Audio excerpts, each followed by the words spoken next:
দেখো, আমাদের বিয়ে কেন হয়েছে সেটা তুমি ভালো করেই জানো। তোমার টাকার দরকার আর আমার একজন পাশে থাকার মানুষ দরকার।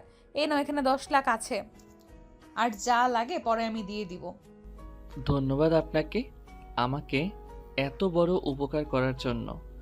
আপনি ঘুমান, আমি হসপিটালে টাকাটা জমা দিয়ে আসি। এখন বের হয়েও না, বাইরে কেউ দেখলে বুঝে ফেলবে। টাকাটা না দিলে অপারেশন হবে না। যত তাড়াতাড়ি টাকা দিয়ে দিতে হবে। ওয়েট, আমি টাকাগুলো পাঠানোর ব্যবস্থা করছি। আচ্ছা, এইগুলো আমার কাছে দাও, আমি ব্যাংক থেকে পাঠিয়ে দিচ্ছি।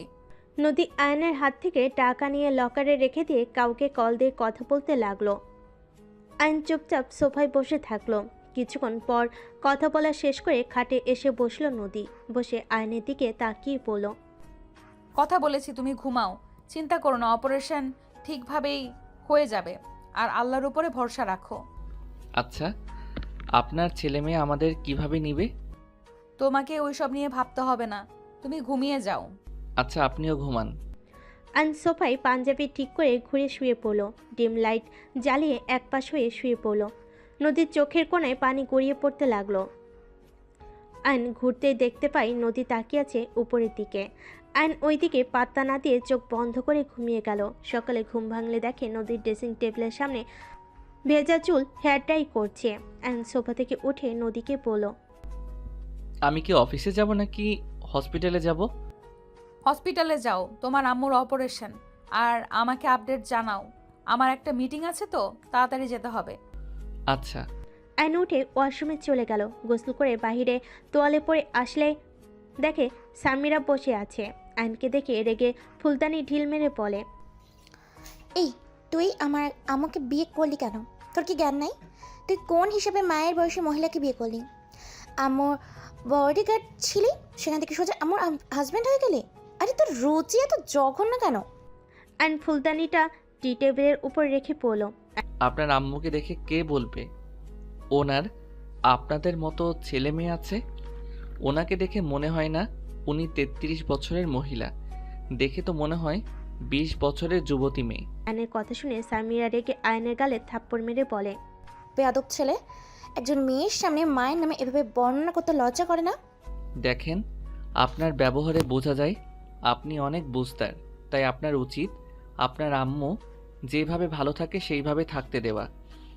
একজন ডিভোর্সি মেয়ে এই সমাজে বাঁচতে গেলে কতটা লড়াই করতে হয় নিজের আম্মুকে তো দেখছেন।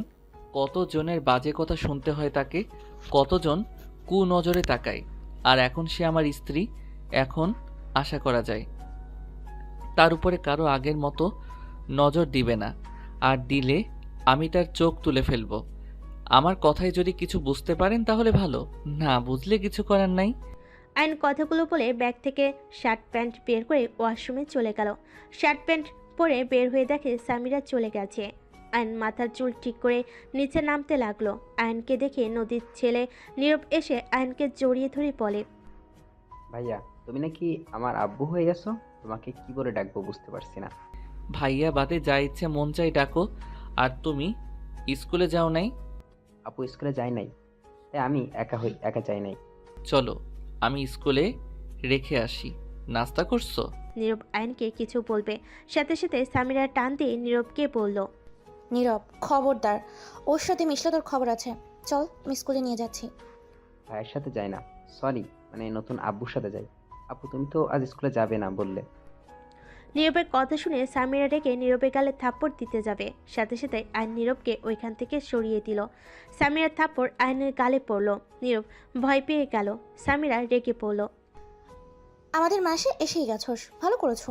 একদম আমাদের ভাই বোনের ভিতরে আসবি না। আর নীরব, তোর মুখে যদি আর একবার ওকে আব্বু ডাকতে শুনি, তোকে আমি খুন করে ফেলবো। কথাটা বলে সামিরা রেগে চলে গেল। নীরব ভয় পেতে থাকলে আইন নীরবকে জড়িয়ে ধরে পড়ল, নীরব, ভয় পেও না, কিছু হয় নাই। শোনো, আমাকে আব্বু বলার দরকার নাই। আমার নাম ধরে বা আমাকে মামা বলে ডাকতে পারো। নানু তো বললো তুমি আমার আব্বু হয়ে গেছো। শোনো, আব্বু চাইলে সবাই হতে পারে না। আমি তোমাদের আব্বুর মতো হয়তো হতে পারবো না। তোমাদের আব্বু তো আছে, তাই আমাকে আব্বু বলার দরকার নাই। আমাকে মামা বললে হবে। আচ্ছা। আয়ান, সামিরার হয়ে আমি তোমার কাছে ক্ষমা চাচ্ছি। ছি আন্টি, এটা কি বলছেন? ক্ষমা প্লিজ চাইবেন না। আমি সামিরার ব্যাপারটা বুঝি, ওর রাগ হওয়া স্বাভাবিক। যাই হোক, আমি নীরবকে স্কুলে নিয়ে যাচ্ছি। আয়ন নীরবকে নিয়ে বের হয়ে গেল। রিক্সা নিয়ে নীরবকে স্কুলে দিয়ে আয়ন হসপিটালে চলে গেল। হসপিটালে গিয়ে ডাক্তারের সাথে কথা বলল। 30 মিনিট পর অপারেশন করতে যাবে। আয়ন কথা বলে ডাক্তারের সাথে চলে গেল। আয়ন ওর আম্মুর কপালে চুমু দিয়ে বলল, আম্মু, চিন্তা করো না, তোমার কিছু হবে না। তুমি খুব তাড়াতাড়ি ঠিক হয়ে যাবে। আয়ান, তুই এত টাকা কোথায় পাইছস? আম্মু, আমি কোনো হারাম কাজ করি নাই। আম্মু, তুমি এসব নিয়ে ভেবো না। তুমি সুস্থ হয়ে নাও, আমি তোমাকে সব বলবো। নার্স আয়নের আম্মুকে নিয়ে গেল। আয়ন কেবিনের বাইরে হাঁটাহাঁটি করতে লাগলো। কিছুক্ষণ যেতেই আয়নের কাঁধে হাত পড়লে আয়ন ঘুরে তাকিয়ে দেখে নদী। আয়নকে দেখে বলল, এত ভেঙে পড়ো না, আন্টি ঠিক হয়ে যাবে। আপনি এখানে কি করছেন? মিটিং সন্ধ্যায় দিয়েছি। কেন? মনে হইলো তোমার কাছে থাকা উচিত।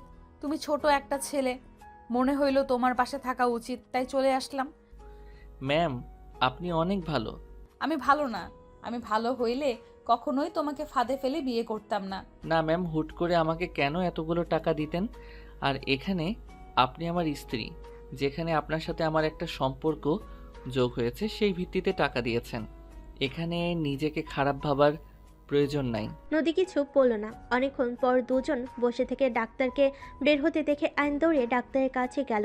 ডাক্তারের মুখ দেখে আইনের বুকটা কেঁপে উঠল। ডাক্তার, আমার আম্মুর কি অবস্থা? আইনের কথা শুনে ডাক্তার চুপ হয়ে যায়। ডাক্তার আইনকে বলে, সরি, আমরা আপনার আম্মুকে বাঁচাতে পারি নাই। ডাক্তারের কথা শুনে কয়েক পা পিছিয়ে গেল। আইনের যেন হাত পায়ে কোনো শক্তি নাই। আইন পড়ে যেতে নিবে, সাথে সাথে নদী ধরে ফেল। আইন চিৎকার করে কান্না করতে করতে বলল, ডাক্তার, আপনি মিথ্যা বলছেন তাই না? প্লিজ মিথ্যা বললেন না, আমার আম্মুর কিছু হয় নাই। আইনের সামনে নার্স আইনের আম্মুর লাশ নিয়ে আসলো। আইন ওর আম্মুর লাশ ধরে চিৎকার করে কান্না করতে করতে বলে, আম্মু, এই আম্মু ওঠো না। ডাক্তার মিথ্যা বলছে তাই না? এই আম্মু ওঠো না। আম্মু, তুমি আব্বুর মতো আমাকে একা করে যেও না। আম্মু, এই আম্মু ওঠো না, আমার অনেক কষ্ট হচ্ছে। আম্মু প্লিজ ওঠো। আইন পাগলামি করতে লাগলো। নদী আইনকে বুকে জড়িয়ে নিয়ে বলল, আয়ান, ভেঙে পড়ো না। ম্যাম, আপনি আম্মুকে বলেন না উঠতে। আয়ান, উনি আর উঠবে না। নিজেকে শান্ত করো। আইন নদীকে ছেড়ে দিয়ে ওর আম্মুকে জড়িয়ে ধরে কান্না করতে লাগলো। আয়নের কান্না দেখে ওইখানে সবার চোখে পানি চলে আসলো। নদী নিজের চোখের পানি ধরে রাখতে পারল না। নদী বুঝতে পারছে না আইনকে কি বলে সান্ত্বনা দিবে। আইনের আম্মুকে হসপিটাল থেকে বাড়িতে নিয়ে যাওয়া হলো। আইন 2 বার অলরেডি অজ্ঞান হয়ে গেছে। আইনের কাজিনরা সবাই আইনের মাথায় পানি দিয়ে জ্ঞান ফেরালো। নদী আইনকে শান্ত করে বুঝাতে লাগলো। আইনের চাচা আইনকে ধরে নিয়ে গেল। অজু করে আইনের আম্মুর জানাজা পুড়িয়ে কবর দিতে নিয়ে যেতে লাগলো। কবর দেওয়ার পর আইন কবর জড়িয়ে ধরে হামাও করে কান্না করতে লাগলো। আইনের বন্ধুরা আইনকে শান্ত করতে লাগলো। আইনের চাচা কিছু বলে আইন ওর চাচাকে ধাক্কা দিয়ে ফেলে দিয়ে বলে, এখন তো আপনারা সবাই অনেক খুশি হয়েছেন। দেখেন, আমার আম্মুও আজ কবরে চলে গেছে। আর কাকে জ্বালাবেন, আর কাকে বাজে গালাগালি করবেন? আপনাদের সবাইকে খুশি করে আমার আম্মু চলে গেছে। আপনারা তো এখন অনেক খুশি। আইন কথাগুলো বলে চিৎকার করে কান্না করতে লাগলো। আইনের চাচা আর কিছু বলতে পারলো না। আইনের বন্ধুরা ওর চাচাকে চলে যেতে বলল। আইনের বন্ধু রাকিব বলল, আয়ান, শান্ত হো, এমনভাবে ভেঙে পড়িস না। তুই এভাবে কান্না করে কাকিকে আরও কষ্ট দিচ্ছিস। আয়ান, তুই এমন করলে কাকে আরও বেশি কষ্ট পাচ্ছে। আমি কিভাবে শান্ত হব? আব্বু দুনিয়া থেকে চলে যাওয়ার পর আমার পুরো পৃথিবীটা আমার আম্মু ছিল। যেখানে আমার দুনিয়াটা হারিয়ে গেল, সেখানে আমি কিভাবে শান্ত হব? আইন কথাগুলো বলে কান্না করতে লাগলো। নদী কবরের বেশ দূরে গাছের আড়লে দাঁড়িয়ে থেকে আইনকে দেখতে লাগলো। আইনের বন্ধুরা জোর করে আইনকে কবরস্থান থেকে বের করে নিয়ে আসলো। নদী আইনের কাছে এসে বলে, আয়ান, বাসায় চলো। এখানে যত থাকবে তত কষ্ট পাবে। আপনি চলে যান। আয়ান, তোমাকে এখানে একা রেখে আমি যেতে পারি না। প্লিজ আমার সাথে চলো। অলরেডি 2 বার অজ্ঞান হয়ে গেছো। ম্যাম, আপনি ওকে নিয়ে যান। এখানে থাকলে কাকির জন্য আরও বেশি কষ্ট পাবে, আরও ভেঙে পড়বে। নদী আইনকে জোর করে গাড়িতে তুলে নিল। আইন গাড়িতে উঠে কবরের দিকে তাকিয়ে কান্না করতে লাগলো। যতক্ষণ কবর দেখা গেল, আইন তাকিয়ে থেকে অঝরে কান্না করতে লাগলো। নদী আয়নের কাঁধে হাত দিয়ে বলল, আয়ান, এইভাবে কান্না করতে হয় না। এভাবে কান্না করলে তোমার আম্মুর আত্মা আরো বেশি কষ্ট পাবে। তুমি নিজেকে কন্ট্রোল করো। আমি জানি এই পরিস্থিতিতে নিজেকে সামলানো সম্ভব না, কিন্তু তুমি নিশ্চয়ই চাও না তোমার আম্মুকে কষ্ট দিতে। কি করব? আমার যে আর এই দুনিয়াতে কেউ রইল না। ছোটবেলায় আব্বু অ্যাক্সিডেন্টে মারা গেল। ছোট থেকে আম্মু আমাকে অনেক কষ্টে বড় করছে। সমাজের মানুষের হাজার কথার মাঝে শুধুমাত্র আমার দিকে তাকিয়ে সব সহ্য করে গেছে। একটু কষ্ট হইলে যাকে জড়িয়ে ধরে সব কষ্ট দূর করতাম, সেখানে সেই মানুষটাই আজ আমার পাশে নাই। সেখানে আমি কিভাবে নিজেকে সামলাবো? নদী আয়নের কথা শুনে বলার কোনো ভাষা খুঁজে পেল না। আয়ন বাইরের দিকে অজোরে চোখের পানি ফেলতে লাগলো। নদীর বাসার ভিতরে গাড়ি থামলে আয়ন সাথে সাথে চোখ মুছে নিল। আয়ন নদী গাড়ি থেকে নামলো। দুজন ভিতরে ঢুকলে সবাই অবাক হয়ে তাকালো। নীরব আয়নকে জড়িয়ে ধরে বলে, মামা তোমার কি হয়েছে? তোমার সারা শরীরে মাটি কেন? দেখা আবার কার সাথে মারামারি করে আসলো। Samira, just shut up. ওনাকে বকা দিবেন না প্লিজ। নীরব, আমার কিছু হয় নাই। তোমার না পড়া আছে? এখানে বসো। এখানে বসে কি করো? যাও পড়তে বসো। মামা তোমার কাছে পড়বো। মামার মন ভালো না। নীরব, মামাকে ডিস্টার্ব করো না। মামা আমি কি তোমাকে ডিস্টার্ব করি? না বাবা। আচ্ছা তুমি বই নিয়ে আসো। আয়ন কথাটা বলে রুমের দিকে চলে গেল। নীরব যেতে চাইলে নদী বলল, নীরব, বই নিয়ে যেতে হবে না। একটা কাজ করতে পারবে? কি কাজ আব্বু? আমি তো অফিসে যাব। তুমি এক কাজ করবে, রুমে গিয়ে তোমার মামাকে ব্যস্ত রাখবে। খেলা করবে বা যেইভাবেই হোক আয়ানকে ব্যস্ত রাখতে পারবে। নদীর কথা শুনে সবাই ভুরকুচকে তাকালো। সামিরা রেগে বলে, তোমার স্বামী তুমি রাখো ব্যস্ত, আমার ভাই কেন ওকে ব্যস্ত রাখবে? নীরব, যা পড়তে বস, আমি আসছি। Just shut up. তোমার ব্যবহার দিন দিন খুব খারাপ হয়ে যাচ্ছে। নীরব, যা বলছি তাই করো। চলো আমার সাথে। নীরব নদীর সাথে রুমে চলে গেল। নদী তাড়াতাড়ি করে ওয়াশরুমে গিয়ে অফিসে যাওয়ার জন্য রেডি হয়ে নিল। নীরব আয়নের গলা জড়িয়ে ধরে বলে, মামা তোমার কি কিছু হয়েছে? না বাবা, তোমার না বই নিয়ে আসার কথা? বই পড়বো না, তোমার সাথে খেলবো। আমি আসছি। নদী তাড়াতাড়ি করে নিচে নেমে গেল। নদীর কথা মতো নীরব আয়নকে ব্যস্ত রাখার চেষ্টা করতে লাগলো। আয়ন নিজেকে কন্ট্রোল করতে না পেরে নীরবকে জড়িয়ে ধরে হাওমাও করে কান্না করে দিল। নীরব হতভম্ব হয়ে গেল। আয়নকে কান্না করতে দেখে নীরব ভয়ে আয়নকে ছেড়ে দৌড়ে নিচে চলে গেল। নীরবকে এভাবে দৌড়ে আসতে দেখলে সামিরা নদীর আম্মু অবাক হয়ে বলে, নীরব কি হয়েছে?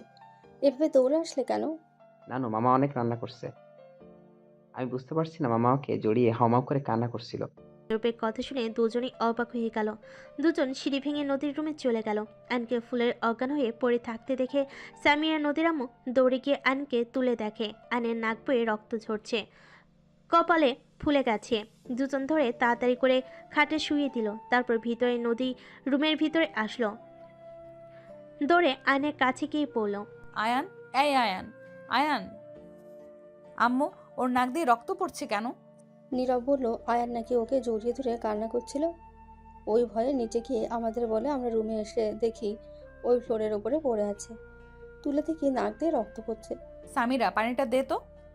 সামিরা নদীর হাতে পানি দিলে আয়নের মুখে পানি ছিটে দিতে লাগলো। আয়নের জ্ঞান ফিরল। আয়ন কান্না করতে লাগলো। নদী আয়নের বুকের সাথে জড়িয়ে ধরলে আয়ন কান্না করতে করতে বলল, ম্যাম আমি আম্মুর কাছে যাব।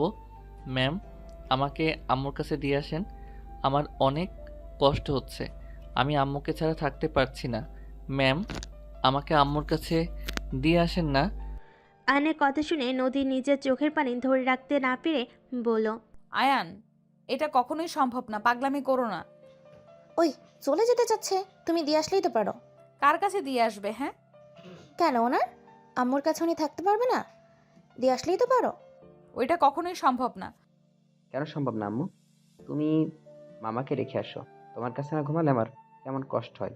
মামারও কষ্ট হয় আর আম্মুরও কষ্ট হয়। আম্মু মামাকে দিয়ে আসো। মামার কান্না দেখে আমারও কান্না আসছে। তোমার মামার আম্মু এই দুনিয়াতে আর বেঁচে নেই। উনি পরপারে পাড়ি জমিয়েছেন। উনি ওই আকাশের তারা হয়ে গেছে। নদীর কথা শুনে সামিরা নদীর আম্মু চমকে গেল। সামিরা বলে ওঠে, মানে কি আম্মু? হ্যাঁ, আয়ানের আম্মু 12টার দিকে মারা গেছে। সেখানে কবর দিয়ে আয়ানের শরীরে এই মাটি। ওর আম্মুর কবর রেখে আসতে চাইছিল না। নদী সব কিছু খুলে বলে। সামিরা নদীর আম্মুর চোখে পানি চলে আসলো। নদীর আম্মু আয়নের কাছে গিয়ে বলে, আয়ান কান্না করো না, সবাইকে একদিন না একদিন চলে যেতে হবে। আর কে বলেছে তোমার এই দুনিয়াতে কেউ নেই? নদী, আমি সবাই তোমার সাথে আছে। এক মা চলে গেছে, কি হয়েছে? আমি তোমার মায়ের মতো তো। আজ থেকে তুমিও আমার সন্তান। এইভাবে ভেঙে পড়ো না। আয়ন নদীর আম্মুর কথা শুনে কিছু না বলে কান্না করতে থাকলো। সামিরা আয়নকে কান্না করতে দেখে আয়নকে বলে, এইভাবে কান্না করলেন কেন? আমরা সবাই আপনার সাথে আছি তো, কান্না করেন না। তোমরা সবাই আমাকে শান্ত রাখার জন্য এইসব বলছো? আমি একা একা সারা জীবন থাকবো, আর আমাকে এভাবে সান্ত্বনা দেওয়ার জন্য ধন্যবাদ। আয়ন নদীকে ছেড়ে খাট থেকে উঠে বারান্দায় চলে গেল। নীরব কাছে যেতে চাইলে নদী আটকিয়ে দিল। ওকে একা থাকতে দাও। আয়ন চুপচাপ বারান্দায় নীরবে কান্না করতে লাগলো। সামিরা নদীর আম্মু চলে গেল। নদী ওয়াশরুমে চলে গেল। ফ্রেশ হয়ে পোশাক পরিবর্তন করে বের হলো। নীরব খাটের এক কোণায় বসে আছে। নদীর কাছে এসে শক্ত করে জড়িয়ে ধরে বলল, আম্মু তুমি কখনো আমাকে ছেড়ে যেও না। আমি মামার মতো কান্না করব। আমি তোমাকে অনেক ভালোবাসি আম্মু। আয়ন বারান্দা দিয়ে বের হয়ে নীরবের কথা শুনতে পেল। নদী নীরবের কপালে চুমু দিয়ে বলল, কখনোই যাব না আমার আব্বুটাকে ছেড়ে। নীরব নদীকে জড়িয়ে ধরল। আয়ন ওয়াশরুমে গিয়ে মুখ ধুয়ে নিল। সোফায় বসলে নদী আয়নকে বলল, আয়ান, সারাদিন তো কিছু খাও নাই, চলো খাবার খেয়ে নিবে। আমার ক্ষুধা নাই, আপনারা যান, খেয়ে আসেন। আয়ন সোফায় চোখ বন্ধ করে শুয়ে পড়ল। নদী কিছু না বলে নীরবকে নিয়ে চলে গেল। নীরবকে খাওয়াই দিয়ে আয়নের খাবার নিয়ে রুমে চলে আসলো। আয়নের মাথায় হাত দিয়ে আয়ন চোখ খুলে, প্লিজ খাবারটা খেয়ে নাও, হালকা খেয়ে নাও, না খেয়ে থাকলে শরীর দুর্বল করবে তো। প্লিজ জোর করবেন না, আমার ক্ষুধা নাই। মামা খেয়ে নাও, তুমি কান্না করো না। আম্মু, আমি, আপু, নানু তো আছে। আমরা তোমাকে অনেক ভালোবাসি তো। আয়নের মাথায় হাত দিতেই আয়ন চোখ খুলে। নীরব আয়নের কাছে এসে জড়িয়ে ধরলে আয়ন উঠে বসে। নীরবের কপালে চুমু দিয়ে বলল, আমার ক্ষুধা নাই। তুমি খাবার খাইছো? হ্যাঁ। এখন ঘুমিয়ে যাও, আমার অনেক ঘুম পাচ্ছে। খাটে এসে শুয়ে পড়ো। না, আমি এখানে ঘুমাবো। মামা, আমি ঘুমাবো জন্য কি তুমি রাগ করে ঘাটে ঘুমাবে না? নীরবের কথা শুনে আয়ন নদীর দিকে তাকালো। আয়ন নীরবকে বলে, আমার খাটে ঘুমাতে ভালো লাগে না, আমার এখানে ঘুমাতে ভালো লাগছে। আর হ্যাঁ, এইটা কিন্তু সিক্রেট, কাউকে যেন বলো না। আমি এখানে ঘুমাই, তাহলে কিন্তু সবাই আমার এখানে ঘুমাতে পারে। আমি আমার জায়গা কাউকে দিতে চাই না। ওকে মামা, কাউকে বলবো না। আমার অনেক ঘুম পাচ্ছে। নীরব হাই তুলতে তুলতে খাটে গিয়ে শুয়ে পড়ল। নদী আয়নের দিকে তাকিয়ে বলে, অল্প খেয়ে নাও প্লিজ।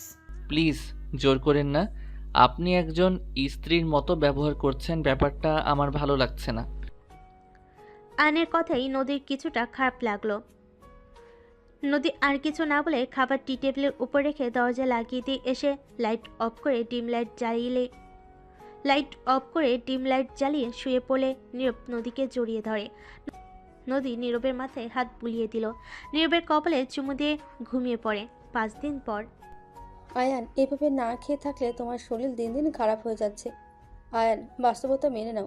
কতদিন না খেয়ে থাকবে বলো? শোনো, এই দুনিয়াতে একা এসেছো, একাই যেতে হবে। আর একবার জন্ম হয়েছে, তার মৃত্যু হবেই, কারো আগে কারো পরে। দয়া করে খেয়ে নাও। আমিও তো তোমার মা হই, তাই না? আমার হাতে কি খাবে না? নদীর আম্মুর কথা শুনে নদীর দিকে তাকালো। নদী শুধু তাকিয়ে থাকলো। নীরব সামিরা তাকিয়ে আছে। আইন নদীর আম্মুর দিকে তাকাতেই ওনার অসহায় মুখ দেখে নিজেকে কন্ট্রোল করতে না পেরে নদীর আম্মুর হাত থেকে খাবার খেয়ে নিল। সবে অনেক খুশি হয়ে গেল। নদীর আম্মু আইনের মাথায় হাত বুলিয়ে দিল।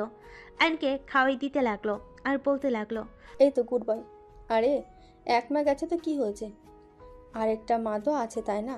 এখন থেকে তুমি তোমার আম্মুর সাথে যেমন করছো আমার সাথে তেমন করো, তাতে তো হয়ে যায়। হয়তো আমি তোমার নিজের মায়ের মতো হতে পারবো না, বাট আমার সাধ্য অনুযায়ী চেষ্টা করব।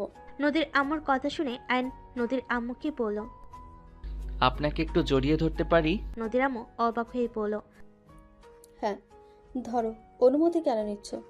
আইন নদীর আম্মুকে জড়িয়ে ধরে চোখ বন্ধ করে চোখের পানি পড়তেই মুছে ফেলল। আপনি একবার যখন বলছেন আপনি আমার মা, তাহলে আমি আর আপনাকে জ্বালাবো না। এক আম্মুকে তো অনেক জ্বালিয়েছি, আজ সেই আমাকে ছেড়ে চলে গেল। আমি আপনার অনেক যত্ন করব, একদম আপনাকে বিরক্ত করব না। আয়নের কথা শুনে নদীর আম্মুর চোখে পানি চলে আসলো। নদীর আম্মু কপালে চুমু দিয়ে বলে, তোমার যেইটাই ভালো লাগে ওইটাই করো, বাট কান্না করো না। আয়নকে খেতে দেখে নীরব এসে আয়নকে জড়িয়ে ধরে বলে। ইয়াহু, মামা খাবার খাচ্ছে। আম্মু তুমিও খেয়ে নাও, মামা তো এখন খাচ্ছে। নীরবের কথা শুনে আয়ন অবাক হয়ে গেল। নদীর দিকে তাকাতে দেখে নীরবের দিকে রাগী লুক নিয়ে তাকিয়ে আছে। আয়ন নদীকে বলল, কি ব্যাপার, আপনি কি খাবার খান নাই? ব্যস্ত কারণে খাওয়া হয়ে ওঠে নাই, তুমি খাও। ও আচ্ছা আচ্ছা আন্টি, আমি আর খাবো না, আমার পেট ভরে গেছে। আমি একটু বের হব। মামা আজকে তো ছুটির দিনে, তাহলে কোথায় যাবে? বাড়িতে যাব। ও আচ্ছা, আমার আয়ন সোফার উপর থেকে উঠে বাসা থেকে বের হয়ে গেল। আয়ন ওর আম্মুর কবরের কাছে গিয়ে আম্মুর কবর জিয়ারত করলো। জিয়ারত করে সেখান থেকে বের হইতেই আয়নের চাচা আসলো। আয়ন কোনো কথা না বলে চলে যেতে নিলে আয়নের চাচা হাত ধরে বলে, আয়ান বাসায় চল, তোর চাচি তোকে যেতে বলছে। সময় নাই। আয়ন কথাটা বলে হাত সরিয়ে দিয়ে চলে যেতে লাগলো। কিছু বলার আগেই আয়ন রিক্সা নিয়ে বের হয়ে গেল। আয়ন নদীর পাড়ে চলে গেল। নদীর পাড়ে বসে থাকলো। 3টার দিকে আয়ন বাসায় ফিরে গেল। বাসার ভিতরে ঢুকতেই আয়ন অবাক হয়ে গেল সোফায় বসে থাকা মেয়েটাকে দেখে নীরব দৌড়ে এসে পড়ল। মামা কোথায় গেছিলে? এতক্ষণ লাগলো কেন? আম্মু তো অনেক চিন্তা করছিল, তোমার বাসায় গিয়েও তোমাকে পাই নাই। আমি একটু আমার পছন্দের জায়গায় গেছিলাম। কলটা কি রিসিভ করা যায় না? সরি, খেয়াল ছিল না। আয়ান, আসসালামু আলাইকুম। ওয়ালাইকুম সালাম। অনেক শুকিয়ে গেছো দেখছি। পড়াশোনা কেমন চলছে? পড়াশোনা আর করি না। কি? কেন? জব নিয়েছি, পড়ার সময় হয়ে ওঠে নাই। বাট তুমি এখানে? আমারও তো সেম প্রশ্ন। আমার বাসার সবাইকে তুমি চেনো নাকি? এইটা তোমার বাসা? হ্যাঁ। খালামানি তুমি মামাকে চেনো? হ্যাঁ। খালামণি মানে? ও তুমি তাহলে ওনার ছোট বোন? হ্যাঁ। তোমরা একে অপরকে কিভাবে চেনো? হাই স্কুলে আমরা একসাথে পড়াশোনা করেছি। ও অনেক ভালো স্টুডেন্ট ছিল। ও সব সময় ক্লাসে ফার্স্ট হতো। প্রথমে তো ওকে আমি দেখতে পারতাম না, বাট পরে বুঝতে পারি ও অনেক ভালো। এই আয়ান, আন্টি কেমন আছে? আমাকে ভুলে গেছে নাকি? জানো আপু, ওদের বাসায় একবার গিয়েছিলাম। আন্টি আমাকে অনেক আদর যত্ন করেছিল। তুলির কথা শুনে আয়ন চুপ হয়ে গেল। নদী আয়নের মুখ দেখে বুঝতে পারল। নদী আয়নকে বলল, আয়ান রুমে যাও। আচ্ছা থাকেন। আয়ন চলে গেলে তুলি অবাক হয়ে তাকিয়ে বলল, কি হলো এটা? কি ব্যাপার? ও তোমার রুমে চলে গেল কেন? খালামণি, ওটা তোমার বোনের জামাই। সামিরা, কি ধরনের কথা এটা? তুলি কথাটা শুনে অবাক হয়ে গিয়ে বলে, কি? এসব কি বলে? হ্যাঁ, আয়ানকে বিয়ে করছি। কি যাতা বলো? তোমার কি মাথা খারাপ নাকি?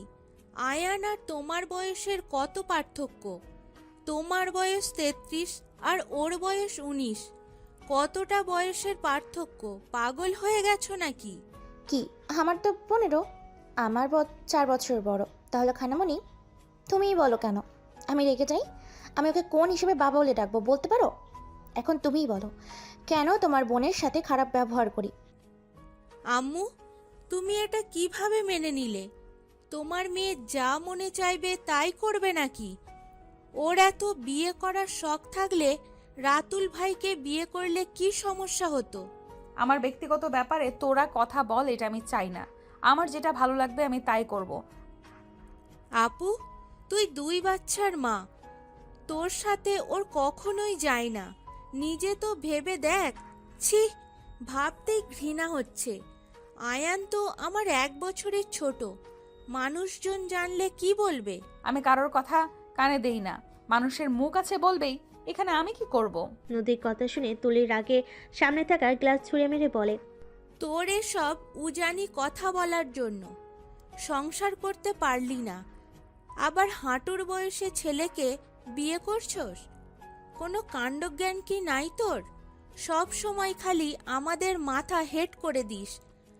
আব্বু লন্ডন থেকে ফিরুক, এর একটা ব্যবস্থা না নিলে খবর আছে। তুলির কথা শুনে নদীর বুকের ভিতর যেন মুচড়ে উঠল। নদীর চোখে পানি টলমল করতে লাগলো। নদীর তুলির দিকে তাকিয়ে পড়ল।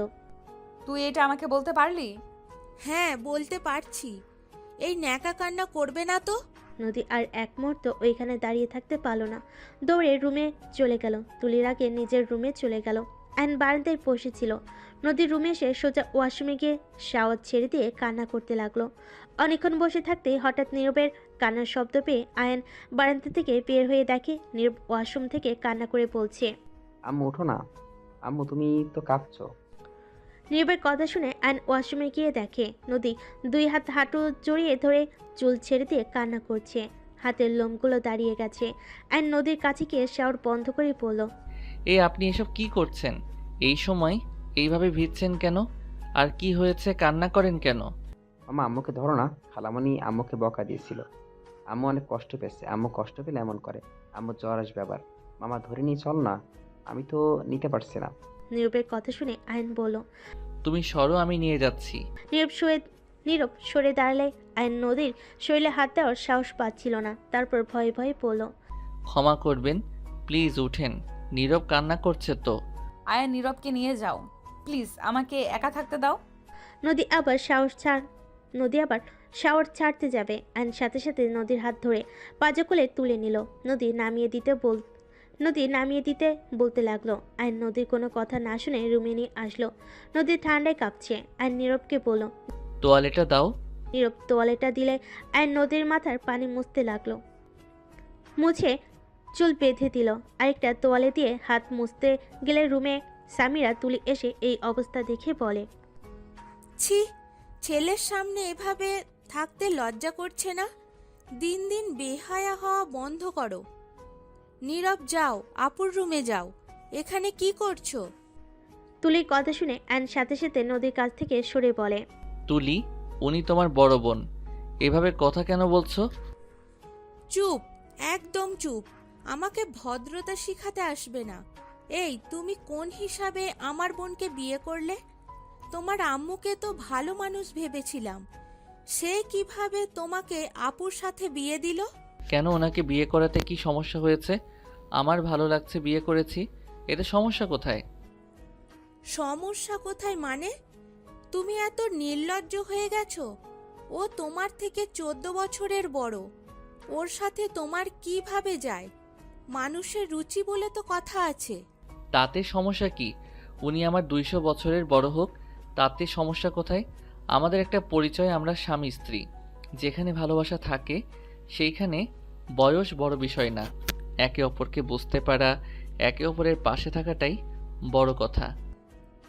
বাহ, কি সুন্দর কথা। এইসব লেকচার রাখো। সময় পাইলে অন্য মেয়েকে নিয়ে ভেগে যাবে। তোমাদের মতো মানুষ চেনা আছে। আমার কেন জানি মনে হচ্ছে টাকার লোভে তুমি আমার বোনকে বিয়ে করেছো। হ্যাঁ, ঠিক বলছো, টাকার জন্য করছি। এতে তোমার কোনো সমস্যা? ফালতু ছেলে কোথাকার। আমার খালামণির সাথে একদম চিল্লায় কথা বলবে না। সামিরা, তুমি এখান থেকে যাও। আমার মনে হয় তোমার এখানে না থাকা ভালো। তোমার সাহস কি করে হয় আমার আম্মুর রুম থেকে আমাকে যেতে বলার? আজ এই দিনটারই দেখার বাকি ছিল। আজ আমার আম্মুর রুম থেকে বের করে দিচ্ছে। দিন দিন আমার আম্মুর মন থেকে আমাদের বের করে দেওয়ার জন্য এসেছো, তাই না? সামিরা, ছোটর মতো থাকো, বড়দের মতো কথা বলবে না। এখানে বড়রা কথা বলছে, এখানে তাই থাকতে না করছি। আমি যাব না। আমি এখন কি করব? ছোট আছি আমি? থাকো তুমি। আর তুলি, তোমার যা ভাবার ভেবে নাও। আয়ন কথাটা বলে আলমারি থেকে শাড়ি, পেটিকোট, ব্লাউজ বের করে নদীর হাতে দিয়ে বলে, কান্না বন্ধ করেন, প্রতিবাদ করতে শিখেন। যান, চেঞ্জ করে আসেন। কি হলো, তাকিয়ে আছেন কেন? আয়ন নদীকে ওয়াশরুমে এগিয়ে দিল। তুলি কিছু বলতে যাবে, সাথে সাথে আয়ন কানে হেডফোন দিয়ে খাটে বসে থাকলো। তুলি রেগে হেডফোন খুলতে যাবে, সাথে সাথে আয়ন তাকিয়ে বলল, কি সমস্যা? তোমার সাহস কি করে হয় আমাদের সাথে বাজে ব্যবহার করার? তুমি যেমনটা ভেবে নিতে পারো। আর আমার সাহস সবসময় বেশি ছিল, বেশি আছে। আমি বুঝলাম সামিরা আমাকে সহ্য করতে পারে না, কারণ নিজের আব্বু থাকতে মায়ের সাথে অন্য কাউকে মেনে নেওয়া যায় না। বাট তোমার সমস্যা কোথায় সেইটাই তো বুঝলাম না। তোমার বোন যদি আমাকে বিয়ে করে সুখে থাকতে পারে, এখানে তো তোমার সমস্যা হওয়ার কথা না। নাকি তোমার বোনের ভালো থাকা তোমার দেখতে ইচ্ছে করে না? আয়নের কথা শুনে তুলি রেগে আয়নে গালে ঠাস ঠাস করে থাপ্পড় মেরে বলে, তোর এত বড় সাহস আমি আমার বোনের সুখ দেখতে পারি না? সমাজের লোক তোদের নিয়ে হাসবে, বুঝতে পারছোস? আত্মীয় স্বজন যখন এইসব জানবে, সবাই ছিছি করবে। সিসি, এতদিন ধরে তো ওনাকে সবাই সিসি করে গেছে। কই, তখন তো একবার কেউ প্রতিবাদ করেন নাই। 6 দিন আগে আপনার বোনকে একা পেয়ে আপনার কাজিন জোর জবরদস্তি করতে নিয়েছিল। সেখানে আপনার সমাজ আর আপনি কোথায় ছিলেন? আমি যদি সেখানে না যেতাম আপনার বোনের কি হতো? এত মানুষ আপনার বোনের দিকে খারাপ নজরে তাকিয়ে তাকে কুপ্রস্তাব দেয়। কোথায় ছিলেন আপনার আত্মীয় স্বজন সমাজ? ওরা আপনার বোনকে কুড়ে করে খাচ্ছিল তখন কোথায় ছিলেন? আর যখন আমাকে বিয়ে করছে তখন আপনার সমাজ আত্মীয় স্বজন কি বলবে? হাজার কথা শুরু করছেন। নদী ওয়াশরুম থেকে বের হয়ে আয়নের সব কিছু শুনে আয়নের দিকে তাকিয়ে থাকলো। সামিরা তুলি দুজন চুপ হয়ে গেল। তুলি নদীর দিকে তাকিয়ে পড়ল। আপু কি তোর সাথে জোর জবরদস্তি করেছে? আম্মু, চুপ করে আছো কেন? এই জানতো আপনাদের ওইসব শুনে লাভ নাই। আয়ন উঠে নদীর কাছে গিয়ে নদীকে ধরে ড্রেসিং টেবিলের সামনে নিয়ে গিয়ে মাথায় হেয়ার ড্রাই করে দিতে লাগলো। সামিরা রুম থেকে বের হয়ে গেল। তুলি আর কিছু না বলে রুম থেকে চলে গেল। আয়নকে দরজা লাগিয়ে দিল। নদীকে বলল, আই এম সরি আপনাকে এভাবে টাচ করার জন্য।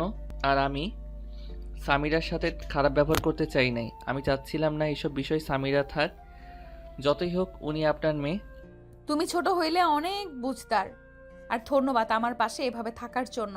আপনার পাশে থাকার জন্য বিয়ে করেছি, আর সেখানে আপনার পাশে থাকবো না তো কি করব? আয়ান, আমি অনেক ভেবে দেখলাম তোমাকে আসলে বিয়ে করা আমার উচিত হয় নাই। আয়ান, তুমি চাইলে রিলেশন করতে পারো। যদি কাউকে পছন্দ করে থাকো আমাকে বলো, আমি তার সাথে তোমার বিয়ে দেব। আয়ন কিছু বলল না। দরজা নক হওয়ার শব্দ পেলে আয়ন দরজা খুলে দেখে নীরব। নীরব ভিতরে ঢুকে বলে, আম্মু, তোমার কি জ্বর এসে গেছে নাকি? না বাবা, আমি ঠিক আছি। আম্মু, মামার সাথে তোমার বিয়ে হয়ে শুনে খালামণি এসে রাগ করে গেল কেন? আব্বু তো অন্য একটা আন্টিকে বিয়ে করছে, সেখানে তুমিও করছো, এখানে রেগে যাওয়ার কি আছে? নীরব, বড়দের বিষয়ে কথা বলতে হয় না। উনি তো তোমার আম্মুকে অনেক ভালোবাসে, তাই উনি রেগে গেছে। আমি যদি তোমার আম্মুকে কষ্ট দেই, তাই উনি রেগে গেছে। আম্মুকে তুমি কিভাবে কষ্ট দিবে মামা? তুমি তো অনেক ভালো। তাই তোমার মনে হয় আমি ভালো? হ্যাঁ তো। ও আম্মু, বর্ণানো কল দিয়েছিল, খালামণি নাকি বিয়ে আমাদের সবাইকে যেতে বলছে। রাইসার বিয়ে? ও, হ্যাঁ, নানু তো বললো আগামীকাল যাবে। ও আচ্ছা। অ্যান্ড খাটে শুয়ে পড়ল। ফোনে গেমিং করতে লাগলো। নীরব এসে খেলতে লাগলো। নদী চুল শুকিয়ে আঁচড়িয়ে নিচে চলে গেল। নিচে গেলে তুলি বলে, রাইসার বিয়ে কি করবে? যাবে নাকি, না এখানেই থেকে যাবে? তোমার জামাই নিয়ে গেলে তো তোমাদের দুজনকে জামাই বউ না অন্য কিছু ভেবে নিবে। তুলি চুপ কর। বড় আফা আয়ানকে নিয়ে যেতে বলছে। শোন, তোরা মার্কেটে করে আয়, তোর আব্বু বিয়ের দিন চলে আসবে। আর এত ভাবিস না, আমি সবাইকে আনছি। আমাকে আপনাদের পরিচয় দিতে হবে না। ওনারা তো জানে আমি আপনার বডিগার্ড, সেই হিসাবে চলে যাব। আর আপনার জামাই আসতে পারে নাই, হিসাব বরাবর। এইটাই ভালো হবে। না আয়ান, এসব কিছু বলতে হবে না, আমি সবাইকে বলে দিয়েছি। আর ওরা তোমাকে ইনভাইট করেছে। আর তুলি, তুই একটু বেশি কথা বলোস। যা শপিং করতে চা। আয়ান, তুমি রেডি হয়ে আসো। আমি যাব না, আপনারা যান। কেন? ওইখানে গিয়ে কি এইসব কম দামের জিনিস পড়বে নাকি? আমার যা আছে এইটাতে কি সমস্যা? দুইজন থামো, যা বলি তাই করো। আয়নকে জোর করে আয়ন পড়ে যেতে বাধ্য হয়। সবার সাথে শপিংয়ে চলে গেল। আয়ন কিছু কিনলো না দেখে নদী নিজে পছন্দ করে কিনতে লাগলো। সবার শপিং শেষ হতে হতে রাত 11টা বেজে গেল। রেস্তোরাঁয় গিয়ে সবাই খাবার খেয়ে নিল। নীরব ঘুমিয়ে গেলে আয়ন নীরবকে কোলে তুলে নিয়ে হাঁটতে লাগলো। রাস্তা দিয়ে হাঁটছিল। হঠাৎ করে রাকিব এসে বলে, কি রে আয়ান, এখানে কি করিস? ও ম্যাম, আসসালামু আলাইকুম, কেমন আছেন? ওয়ালাইকুম সালাম। জি আলহামদুলিল্লাহ ভালো। তুমি ভালো আছো? জি। ও আয়ান, তোর সাথে দেখা হয়ে ভালোই হইলো। আয়ান, তোর চাচা কি করছে জানোস? জানার দরকার নাই। আতিয়াকে একটা বুড়ো লোকের সাথে বিয়ে ঠিক করেছে। কি? হ্যাঁ, ঋণ মেটাতে গিয়ে আতিয়াকে কাজে লাগাচ্ছে। রনিকে বলো আতিয়াকে নিয়ে পালিয়ে যেতে, বাকিটা আমি দেখে নিচ্ছি। রনি বেকার, এখন বিয়ে করলে ওর সংসার কিভাবে চলবে? আমার পরিচিত একজন আছে, উনি আমাকে জব দিতে চেয়েছিল, আমি না করে দিয়েছিলাম। ওইটা রনিকে দিয়ে দিব। তোদের যা বলি ওইটা কর, বেতন মোটামুটি ভালোই। ওকে, রনির সাথে তাহলে আমি কথা বলে দেখব। আচ্ছা থাক, নীরব ঘুমিয়ে গেছে, বাসায় যাব। আচ্ছা। অ্যান গাড়িতে গিয়ে উঠে পড়ল। অ্যান নীরবকে সামিরার কাছে বসিয়ে দিয়ে সামনে বসে পড়ল। নদী আয়নের পাশে বসলে আয়ন ড্রাইভিং করতে লাগলো। কিসের জব অফার এসেছিল? সুইটি ম্যাম আমাকে তার কাজে সাহায্য করার জন্য কাজ দিতে চাইছিল। সুইটি, এটা কবে বলছে? 10 দিন আগে। ও, বাট ওই তোমাকে দিতে চাইলেও রনিকে দিবে না। তার থেকে শোনো, আমাদের তো কোম্পানিতে মানুষ লাগবে, ওইখানে ইন্টারভিউ দিতে বলো। আচ্ছা দেখি। আয়ন ড্রাইভিং করে যেতে লাগলো। বাসার ভিতরে গাড়ি নিয়ে গেলে দেখে তুলি সামিরা অলরেডি ঘুমিয়ে গেছে। নদী দুজনকে ডাকতে লাগলো। তুলি উঠল, সামিরা উঠল না। নীরবকে আয়ন কোলে নিল। সামিরাকে তুলি নদী ধরে নিয়ে যেতে লাগলো। নীরবকে আয়ন রুমে শুয়ে দিয়ে নিচে এসে দেখে সামিরাকে সোফায় শুয়ে দিয়ে রাখছে। সামিরা পড়ে যেতে নিবে, সাথে সাথে আয়ন টি টেবিলটা এগিয়ে দিল। নদী তুলি শপিং ব্যাগ নিয়ে আসলে আয়ন এগিয়ে গেলে তুলি। স্বামীরারগুলো আমি রেখে আসছি, তারপর ওকে রুমে রেখে আসি। আয়ান, তুমি প্লিজ এগুলো রুমে নিয়ে যাও। আয়ন নদীর হাত থেকে সব শপিং ব্যাগ নিয়ে যেতে লাগলো। রুমে গিয়ে রেখে দিল। আয়ন ওয়াশরুমে গিয়ে ফ্রেশ হয়ে নিল। ওয়াশরুম থেকে বের হয়ে দেখে নদী ক্লান্ত হয়ে সোফায় বসে পড়েছে। মাথা ব্যথা করছে নাকি? হালকা। আপনি ফ্রেশ হয়ে ঘুমিয়ে যান। নদী উঠে ফ্রেশ হতে চলে গেল। আয়ন সোফায় শুয়ে পড়ল। সকালে নদীর ডাকে ঘুম ভাঙলো। আয়ন নদীর দিকে তাকিয়ে বলল, এত সকালে ডাকছেন কেন? দুইজন রেডি হয়ে নাও, বিছানার উপরে শার্ট প্যান্ট বের করে রাখছি, তাড়াতাড়ি পরো। এখন যাবেন নাকি? হ্যাঁ। আয়ন নীরব উঠে তাড়াতাড়ি দুজন রেডি হয়ে নিল। রেডি হয়ে লাগেজ নিয়ে নিচে নামলো। নিচে গিয়ে দেখে কেউ নেই। আর নীরব বসে থাকলো। নীরব তুলির রুমে গিয়ে দেখে সবাই সাজগোজ করে যাচ্ছে। নীরব নিচে এসে বলে, আমাদের রেডি হতে হতে আমাদের একটা ঘুম হয়ে যাবে। কি আর করবে, অপেক্ষা করা ছাড়া উপায় নেই। দুজন বসে গেম খেলতে লাগলো। 2 ঘন্টা পর তিনজন নিচে নামতে লাগলো। আয়ন পানি খেতে গ্লাস হাতে নিয়ে খেতে যাবে, সাথে সাথে সিঁড়ির দিকে চোখ গেল। আয়ন হা হয়ে তাকিয়ে নদীকে দেখে চোখ যেন ফেলতে পারছে না। তুলি আয়নকে বলে, সারাদিন তো দেখো, আবার ওদের সামনে হাঁ করে তাকিয়ে আছো কেন? আয়ন সাথে সাথে গ্লাসে পানি নিয়ে খেতে লাগলো। অন্যদিকে ঘুরে আয়ন নদীর আম্মুকে দেখে বলে, মাশাআল্লাহ আন্টি, আপনাকে আর সামিরাকে ভালো লাগছে, আর দুইটাকে পেতনি পেতনি লাগছে। আয়নের কথা শুনে নদীর আম্মু সামিরা হাসতে লাগলো। আয়ন হাসতে লাগলো মিটিমিটি করে। তুলি নদী বুড়কুচকে তাকালো। নীরব বলে উঠল, খালামণি, আম্মু, তোমাদের নাকি পেতনির মতো লাগছে? তোর মামাকে ভূতের মতো লাগছে। আমি ভূত এইটা তো জানি, বাট আপনারা যে পেতনি এটাই তো জানেন না, তাই না নীরব? দুজন হাসতে লাগলো। তুলি রেগে যে মারতে যাবে আর নীরবকে নিয়ে লাগেজ নিয়ে দৌড়ে বের হয়ে গেল। দুজন গাড়ি থেকে উঠে বসলো। ওদের সবাইকে দেখে আয়ন গাড়ি থেকে নেমে লাগেজগুলো পিছনে রেখে দিল। আয়ন ড্রাইভারের পাশে গিয়ে বসলো। বাস কাউন্টারে গিয়ে বাসে উঠে পড়ল। নদী নীরব একসাথে বসতে গেলে নদীর আম্মু বলে, নীরব, নানু ভাই তুমি আমার কাছে এসে বসো। আমি আপনার কাছে বসি, এইখানে বসে থাক। তুমি নদীর কাছে বসো। নীরব এসে নদীর আম্মুর কাছে গিয়ে বসলো। আয়ন উপায় না পেয়ে নদীর কাছে গিয়ে বসলো। আয়ন ফোনে গেম খেলতে লাগলো। নীরব আয়নের কাছে আসলে আয়ন নীরবকে কোলে বসিয়ে দিল। নীরব আয়নের সাথে বসে গেম খেলতে লাগলো। সারাদিন জার্নি করে সন্ধ্যার দিকে সবাই নেমে পড়লো। গাড়ি এসে আয়নদের রিসিভ করে নিয়ে যেতে লাগলো। একটা বাড়ির সামনে গিয়ে গাড়ি থামালো। সবাই নেমে পড়লো। নদীর খালামণি আয়নদের কাছে এসে কুশল বিনিময় করলো। আয়ন সালাম দিয়ে কুশল বিনিময় করে তাদের সাথে যেতে লাগলো। বাসার ভিতরে গেলে সবার সাথে আয়ন কুশল বিনিময় করতে লাগলো। হঠাৎ করে একজন লোককে দেখে নীরব দৌড়ে গিয়ে জড়িয়ে ধরে বলল, আব্বু। আয়ন অবাক হয়ে গেল। নীরবকে লোকটা কোলে নিয়ে চুমু দিয়ে কথা বলতেই সামিরার দিকে তাকিয়ে বলে, সামিরা মা, কেমন আছোস? সামিরাকে জড়িয়ে ধরতে চাইলে সামিরা লাগেজ নিয়ে সাইড কেটে চলে গেল। আয়ন নদীর কানে কানে বলে, এইটা আপনার এক্স হাজব্যান্ড নাকি? হুম।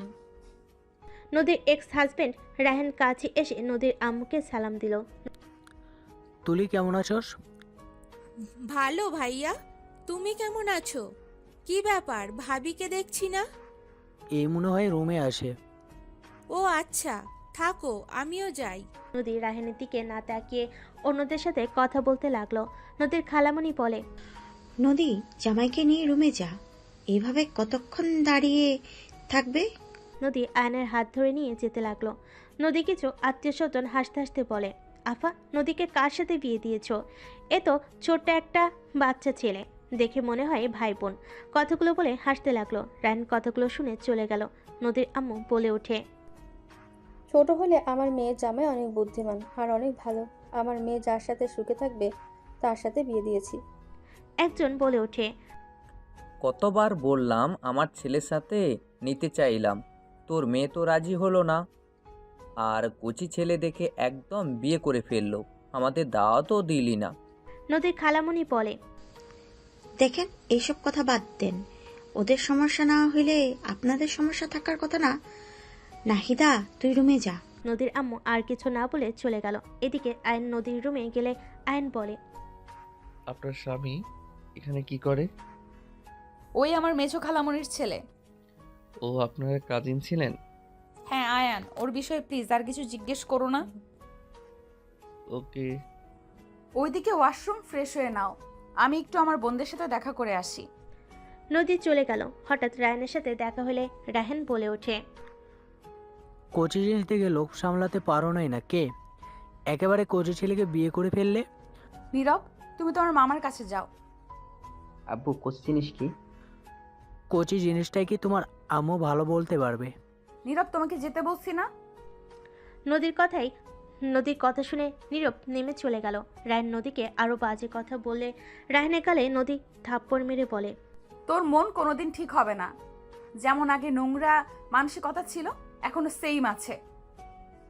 সবাইকে নিজের মতো ভাবিস না, নিজে ভালো হয়ে অন্য কাউকে খারাপ কথা বলিস। আর কতটা নির্লজ্জ তুই!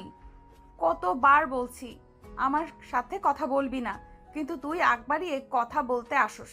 যত সব। নদীর থাপ্পড় খেয়ে রায়হানের রাগ উঠে গেল। রায়হান নদীর চুলের মুঠি ধরে নদী হাত ধরে বলতে লাগলো, রায়হান, আমার চুল ছাড়, ব্যথা লাগছে কিন্তু। তোমার সাহস কি করে হয় আমার গায়ে হাত তোলার? অনেক সাহস বেড়ে গিয়েছে, তাই না? রায়হান নদীর গালে থাপ্পড় মারতে যাবে, সাথে সাথে রায়হানের বউ এসে হাত ধরে বলে, ছি, এসব কি করছেন? উনি আপনার এখন স্ত্রী না যে ওনার গায়ে হাত দেবেন। ওনাকে ছাড়েন। রায়হান ওর স্ত্রীর কথা শুনে নদীকে ছেড়ে ওর স্ত্রীকে মারতে লাগলো। আয়ন রুমের বাইরে এসে নীরবের সাথে হাঁটতে কিছু দূর এসে এই অবস্থা দেখে নীরব ভয় পেয়ে গেল। নদী রায়হানকে বলল, ওকে ছাড় বলছি রায়হান। আমাদের মাঝে তুই আসবি না। নদীকে ধাক্কা দিলে দৌড়ে গিয়ে আয়ন নদীকে ধরে ফেল। রায়হান ওর স্ত্রীর পেটে লাথি দিতে যাবে, সাথে সাথে আয়ন টান দিয়ে ওর স্ত্রীকে সরিয়ে নিল। রায়হান রেগে গিয়ে আয়নের কলার চেপে ধরলে আয়নের রাগ উঠে গেল। রায়হানের স্ত্রী নদী রায়হানকে ধরে বলে, প্লিজ ওনাকে ছেড়ে দিন। রায়হান, আমার স্বামীর কলার ছাড় বলছি। আম্মু, আমাকে ছেড়ে দাও। নীরবের কান্নার শব্দ শুনে সবাই দৌড়ে আসতে লাগলো। রায়হান নীরবকে রেগে ধাক্কা দিয়ে বলে, তোকে চুপ থাকতে বললাম না? সবাইকে জোর করে ফেললে। আব্বু, মামাকে মারো, কিন্তু মামাকে ছেড়ে দাও। আয়ন এবার নিজের রাগ কন্ট্রোল করতে না পেরে রায়হানের হাত দুটো ধরে মোচড় দিয়ে ধরতে লাগলো। আয়নের শক্তির সাথে রায়হান পারছিল না। সামিরাকে দেখে আয়ন রায়হানের হাত ছেড়ে দিয়ে বলে, আপনাকে এখানে উচিত শিক্ষা দিয়ে দিতাম। আপনার ভাগ্য ভালো, এখানে সামিরা আর নীরব আছে। কি করবি তুই? কথাটা বলে আয়নের মুখে ঘুষি মালে সবাই ভয়ে বলতে লাগলো, রায়হান এইটা কিন্তু বাড়াবাড়ি হয়ে যাচ্ছে। তুই নতুন জামের মুখে ঘুষি মারলি কেন? রায়হান ওই লোকটার দিকে রাগী লুক নিয়ে তাকিয়ে পড়ল। কেন, ওই কি আপনার জামাই নাকি যে এত মায়া লাগছে? ছি, এইসব কি যাতা বলছেন? মুখের ভাষা এত জঘন্য কেন আপনার? দেখেন, আপনার মাত্রার ভিতরে থাকেন, না হইলে কিন্তু আপনার কপালে দুঃখ আছে। কি করবি তুই কর। আয়নকে ধাক্কাতে লাগলো। সামিরা রেগে রায়হানকে ধাক্কা দিয়ে বলল, খবরদার, আপনি আমার আব্বুর গায়ে হাত দিবেন না। আপনি একজন জঘন্য মানুষ। আপনার লজ্জা শরম নাই? সবসময় খালি ঝামেলা করেন, নেশাখোর কোথাকার। আপনার ধারণাও নেই আমার আব্বু আপনাকে মারলে আপনার কি হতে পারে। আপনি এমন জঘন্য মানুষ, যেখানে দেখছেন নীরব ভাই কান্না করছে আর আপনার সেদিকে কোনো খবরই নেই, উল্টা নীরবকে ধাক্কা দিচ্ছেন। এত জঘন্য আপনি। সামিরার মুখে আব্বু ডাক শুনে আয়ন অবাক হয়ে গেল।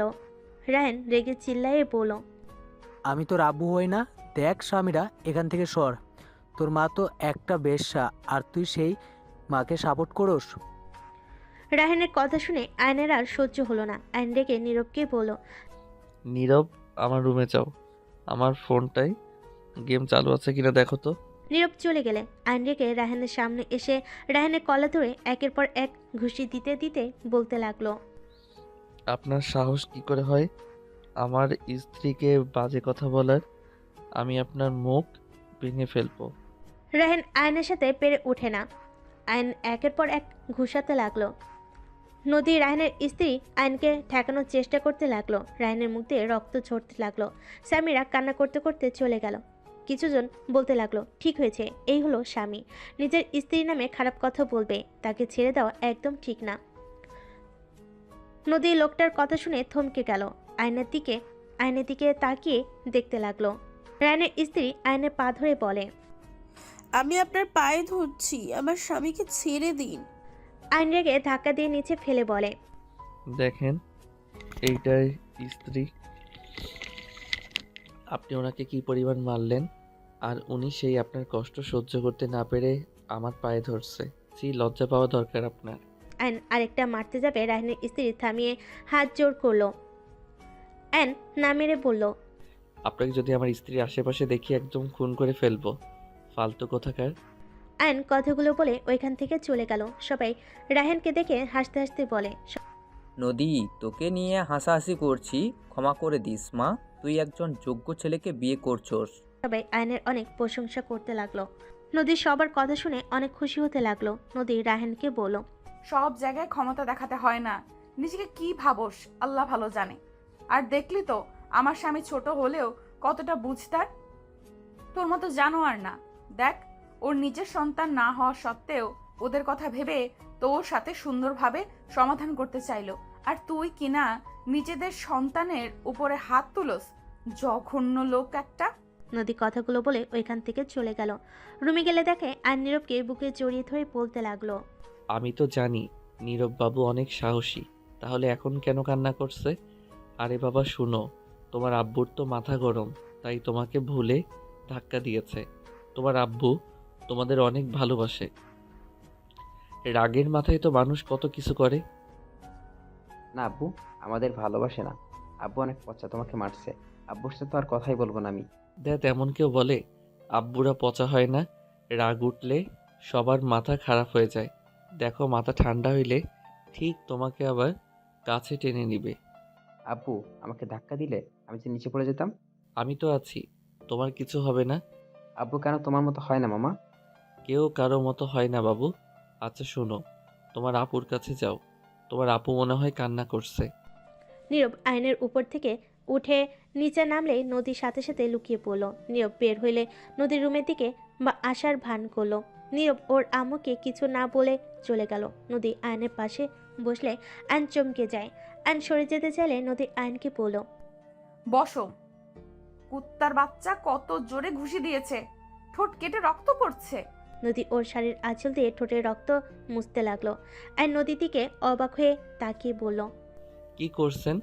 আমার জন্য দামি শাড়িটা নষ্ট করছে কেন? মানুষের থেকে শাড়ি কখনোই দামি হয় না। চুপচাপ বসে থাকো। ওয়েট, আমি ব্যাগে স্টিকার ব্যান্ডেজ আছে। আপনি কি এসব নিয়ে ঘোরেন নাকি? নীরবের জন্য রাখতে হয়। নদী ব্যাগ থেকে স্টিকার ব্যান্ডেজ বের করে আয়নের ঠোঁটে লাগিয়ে দিতে লাগলো। আয়নের নাকে গরম নিঃশ্বাস হাতে এসে পড়ে নদীর ভিতরে অন্যরকম অনুভূতি হলো। আয়ন নদীর দিকে তাকিয়ে আছে। চোখে চোখ পড়ে আয়ন চোখ সরিয়ে নিল। হঠাৎ করে দরজা নক হলে দুজন একে অপরের থেকে দূরে সরে বসলো। নদীর কয়েকটা কাজিন খাবার নিয়ে এসেছে।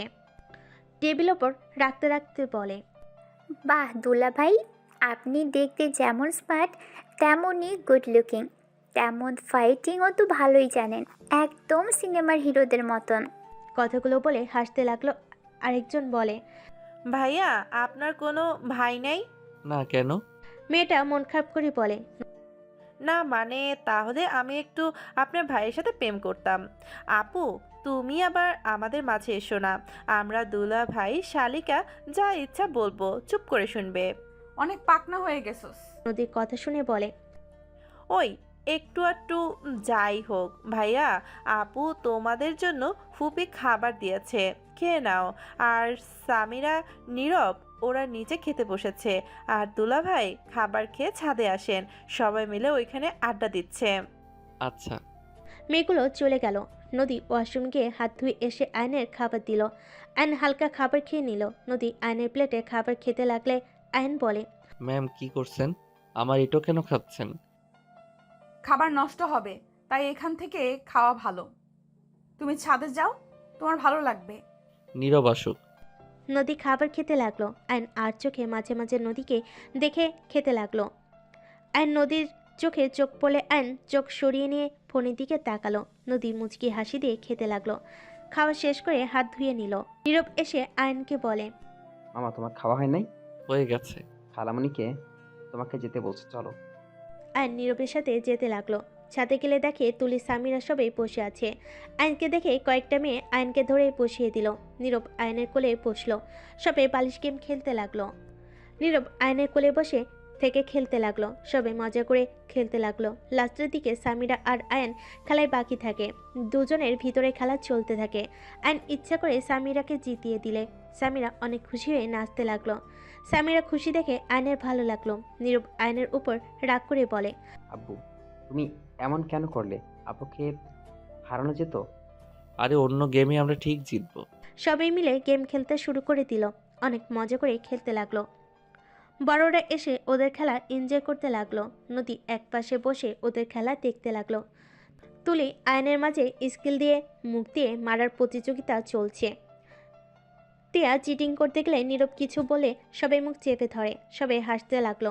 আয়ন বুঝতে পেরে যে ওকে মারতে যাবে সাথে সাথে ধরে ফেলে। চোখ খুলে টান দিয়ে মেয়েটা সোজা তুলির ওপর থেকে আয়নের উপর এসে পড়ে আয়ন বলতে লাগলো, চিটিংবাজ। দুজন একে অপরের সাথে ঝগড়া করতে লাগলো। সবাই হাসতে থাকলো। নদীর বিষয়টা ভালো লাগলো না। নদী উঠে এসে মেয়েটাকে আয়নের উপর থেকে তুলে দিল। নদী হেসে বলে, মুখে ঝগড়া কর, উপরে উঠে করার কি দরকার? নদীর কথা শুনে ওর কাজিনরা সবাই বলতে লাগলো, জেলাসি, কেউ কি পোড়া পোড়া গন্ধ পাচ্ছ? নদী রাগী লুক নিয়ে তাকাতে সবাই হাসতে লাগলো। রায়নের স্ত্রী ওদের পাশে বসে বলে, ঠিক আছে, জামাই নিয়ে জেলাসি করবেন না তো কি করবে? নীলা কিছুটা লজ্জা পেয়ে গেল। অ্যান্ড সবাইকে বলল, থাকেন, অনেক খেলা করছি। নীরব চলো একটু হাঁটাহাঁটি করে আসি। অ্যান্ড কথাটা বলে নীরবের হাত ধরে নেমে গেল। অ্যান্ড বাসা থেকে বের হয়ে দুজন হাঁটাহাঁটি করে একটা দোকানে গিয়ে বসে পড়ল। অ্যান্ড চা খেতে লাগলো। নীরবকে চিপ চকলেট কিনে দিল। অ্যানের চা খাওয়া হয়ে গেলে অ্যান বিল দিয়ে নীরবকে নিয়ে হাঁটতে লাগলো। অ্যানের খাওয়া শেষ হলে দুজন বাসায় চলে গেল। অ্যানের সাথে আরও কিছু আত্মীয়দের পরিচয় করিয়ে দিতে লাগলো।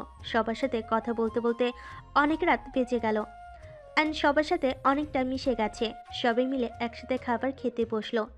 সবার সাথে আনন্দ করে খাবার খেয়ে আর নীরব রুমে চলে গেল। নীরব গেলে দেখে সবাই বসে থেকে আড্ডা দিচ্ছে। আয়নকে দেখে সবাই চলে গেল। নদী দরজা লাগিয়ে দিল আর নীরবকে শুইয়ে দিয়ে নদীকে বলল, আমি কোথায় ঘুমাবো? এই রুমে তো সোফাও নাই। নীরবের পাশে ঘুমাও। আপনাদের সাথে এইটা কেমন দেখায়? সমস্যা কি, ঘুমাও। আয়ন আর কিছু বলল না। আয়ন নীরবের পাশে শুয়ে পড়লে নীরব আয়নকে জড়িয়ে ধরে ঘুমালো। সকালে আজানের শব্দ কানে আসলেই ঘুম ভেঙে গেল। নদী লাইট জ্বালিয়ে দেখে আর নীরব একে অপরকে জড়িয়ে ধরে বাচ্চাদের মতো করে ঘুমাচ্ছে। নদীর মুখে মুচকি হাসি রেখা ফুটে উঠল। লাইটের আলোতে আয়নের ঘুম ভেঙে গেল। তাকিয়ে দেখে নদী তাকিয়ে আছে। নদী আয়নকে দেখে সাথে সাথে চোখ সরিয়ে নিল। আয়ন বলে উঠল, কিছু হয়েছে কি? না, নামাজ পড়বে না? হ্যাঁ। নদী আয়ন দুজন উঠে ফ্রেশ হয়ে একসাথে অজু করে নিল। আয়ন রুম থেকে বের হয়ে মসজিদে চলে গেল। মসজিদ থেকে নামাজ পড়ে এসে দেখে নদীর খালু একা কাজ করছে। আয়ন গিয়ে তাকে সাহায্য করতে গেলে নদীর খালু বলে, বাবা তুমি যাও, রেস্ট নাও, কাজ করতে হবে না। আঙ্কেল আপনি একা করছেন, এইটা দেখতে ভালো লাগছে না। আর রাইসা আপু তো আমার বোনের মতো, তাই বোনের বিয়েতে ভাই হিসেবে তো কাজ করতেই পারি, তাই না? আয়নের কথা শুনে নদীর খালু হাসে। আর কিছু বলতে পারল না। আয়ন কাজে সাহায্য করতে লাগলো। আয়ন সারাদিন অনেক কাজ করতে লাগলো। আয়নকে দেখে সবাই অনেক প্রশংসা করতে লাগলো। নদীর আম্মুকে একজন বলে, নাহিদা, তোর জামাইটা আসলে অনেক ভালো। সেই সকাল থেকে কাজ করছে। কতবার সবাই না করলো, কারো কথা শুনলো না। বলে বোনের বিয়েতে ভাই কাজ করবে না তো কে করবে। কত সুন্দর করে কথা বলে। এই সময় এমন ছেলে পাওয়া ভাগ্যের ব্যাপার। শোন, এমন আর কোনো ছেলে পাইলে আমাকে বলিস তো। আরও আরেকজন আয়নের প্রশংসা করতে লাগলো। আয়ন বাসার ভিতর ঢুকলে রাইসা বলে, এই যে ভাইজান, শুধু বোনের বিয়েতে কাজ করলে হবে? খাবারটাও তো খেতে হবে নাকি? রাইসার কথা শুনে আয়ন হেসে দিয়ে বলল, খাওয়ার উপরেই তো আছি, আর কত খাবো? পেট ফেটে যাবে। আর এতগুলো শালিকা থাকলে কোনো দুলাভাই না খেয়ে থাকতে পারবে নাকি? আয়নের কথা শুনে সবাই হাসতে লাগলো। নীরব এসে বলে, তুমি সারাদিন খালি কাজ করছো, আমাকে একটু সময় দিচ্ছ না। আমার কিন্তু ভালো লাগছে না। আরে বাবা, আই এম সরি, আমার কাজ হয়ে গেছে। আপনাকে নিয়ে বের হব জন্যই তো আসলাম। আমি জাস্ট খালুর সাথে কথা বলে আসি, প্লিজ প্লিজ। নীরব, চলো আমি তোমাকে ঘুরতে নিয়ে যাই। না, আমি আমার সাথে যাব। রায়হান রেগে গেলে ধমক দিলে আয়নের মেজাজ গরম হয়ে গেল। আয়ন রেগে বলল, এই আপনার সমস্যা কি? বাচ্চাদের সাথে নরম কণ্ঠে কথা বলতে পারেন না? যত সব। আমার ছেলের সাথে কেমন ব্যবহার করব সেটা আমার একান্ত ব্যক্তিগত ব্যাপার। তোমার থেকে কি আমাকে শিখতে হবে নাকি? জন্ম দিলেই বাবা হওয়া যায় না। সামিরার কথা শুনে রায়হান চুপ হয়ে গেল। আয়ন নীরবের হাত ধরে নিয়ে গেল। খালুর সাথে কথা বলে আয়ন রুমে চলে গেল। গোসল করে ফ্রেশ হয়ে নীরবকে নিয়ে বের হয়ে গেল। রাত 11টার দিকে বাসে আসলো। রুমে গেলে আরও কিছু আত্মীয়দের সাথে পরিচয় করিয়ে দিল। আয়ন রুমে যেতে যেতেই ভাবতে লাগলো, বাবারে বাবা, এত আত্মীয় স্বজন। ভাবতে ভাবতে রুমে গেলে দেখে রুম ভর্তি মানুষজন। আয়নকে দেখে একটা মেয়ে বলে, নীরব, এই ছেলেটা কে? এই ছেলে এখানে কি করো? যাও। আয়ন কিছু বলতে যাবে, সাথে সাথে সামিরা বলে, খালামণি, উনি আমার আব্বু হয়। আব্বু, তুমি আসো। আম্মু মনে হয় বড় খালামণিদের সাথে আড্ডা দিচ্ছে। ও আচ্ছা। আয়ন রুমে গিয়ে ওয়াশরুমে চলে গেল। কয়েকটা মেয়ে হা করে তাকিয়ে বলে, কি বললি? এটা তোর নতুন আব্বু? ছোট ভাবছিলাম, বাট চকলেটের ডিব্বা। একজন থাপ্পড় দিয়ে বলে, আপু, শুনলে না, তোর খবর আছে। মেয়েটা বলে, আপুর চয়েস অনেক ভালো। এই সামিরা, তোর আব্বুকে বলিস তো আরেকটা বিয়ে করবে নাকি? মেয়েটার কথা শুনে সবাই হা করে তাকালে সামিরা বলে, খালামণি, লুচ্চামি বাদ দাও। আমার আব্বু এরকম না। আমার আব্বুর সাথে ভাব নিতে চাইও না। আপু বলে ডাকা শুরু করবে। রূপা খালামণি আব্বুকে প্রপোজ করেছিল। আব্বু সেই যে আপু বলা শুরু করেছে। কথাটা বলে সবাই হাসতে লাগলো। রূপা বলে, কি রে, তুই কিভাবে জানলি? সামিরা হাসতে হাসতে বলে, আমি ওইখান দিয়ে যাচ্ছিলাম। আমি দেখতে চেয়েছিলাম আব্বু কি করে। আমি তো ভেবেছিলাম অন্য ছেলের মতো করবে, বাট সব উল্টা। সামিরা, তুই একটু পাকনা হয়ে যাচ্ছিস না? উফ খালামণি, ক্লাস 9 উঠেছি, এখন কি ছোট আছি নাকি? আয়ন ওয়াশরুম থেকে বের হয়ে সামিরার কথা শুনে আয়ান বলল, সামিরা, তুমি বড়দের মাঝে কি করো? তোমার কাজিনদের সাথে ঘুরতে পারো না? আচ্ছা, যাচ্ছি। সামিরা চলে গেল। আয়ন রুম থেকে বের হতে গেলে একটা মেয়ে আয়নের হাত ধরে আয়ন হাত ছাড়িয়ে নিয়ে বলে, আপু, কিছু বলবেন?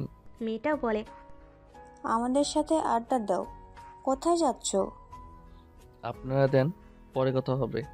আয়ন কথাটা বলে রুম থেকে বের হয়ে গেল। বাকি মেয়েরা সবাই হাসতে লাগলো। মেয়েটা মুখ ভেঙচি দিয়ে বলে, ফালতু কথা বলিস না। ও বড় আপুর জামাই, ভুলে যাস না। এই দুলা ভাই, শালাকে তো পটিয়ে ছাড়বো। মেয়েটা বলে, আরে আমি মজা করছি। এদিকে আয়ন সাদে চলে গেল। সাদে গেলে দেখে নদীর সবাই বসে থেকে কথা বলছে। আয়নকে দেখে একজন ডাক দিল। আয়ন এগিয়ে গিয়ে সালাম দিল। নদী বসতে বলে বসলো। নদী সবার সাথে পরিচয় করিয়ে দিল।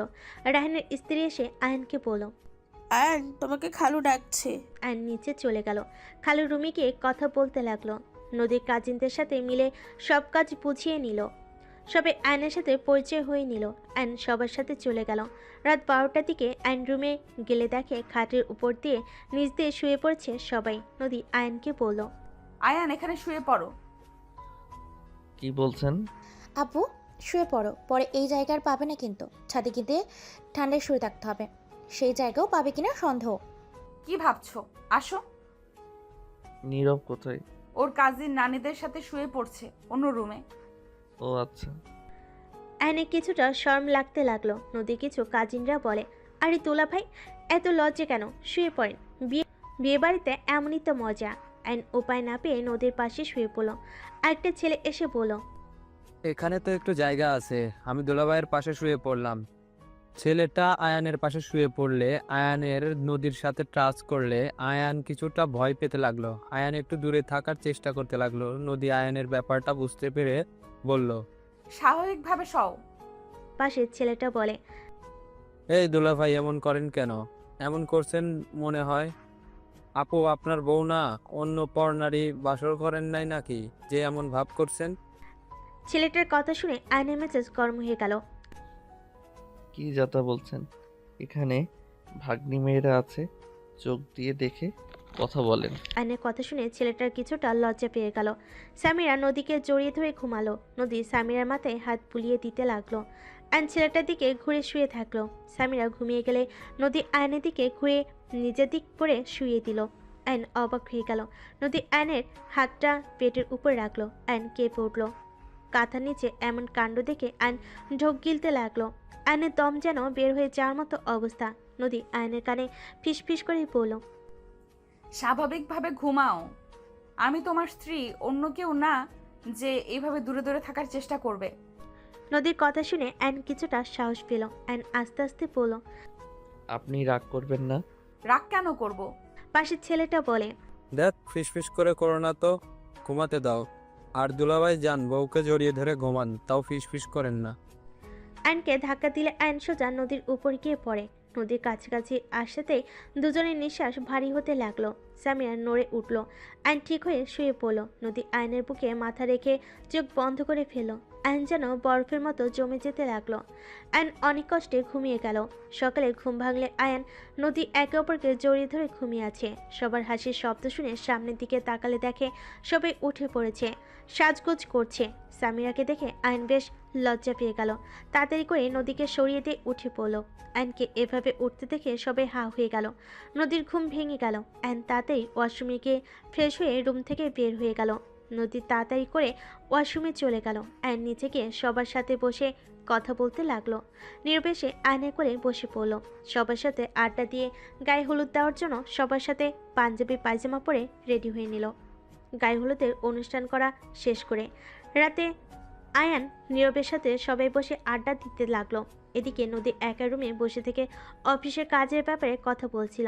হঠাৎ করে তুলি ভিতরে আসলো। নদীর কথা শেষ হলে তুলিকে বলল, কিরে, কিছু বলবি?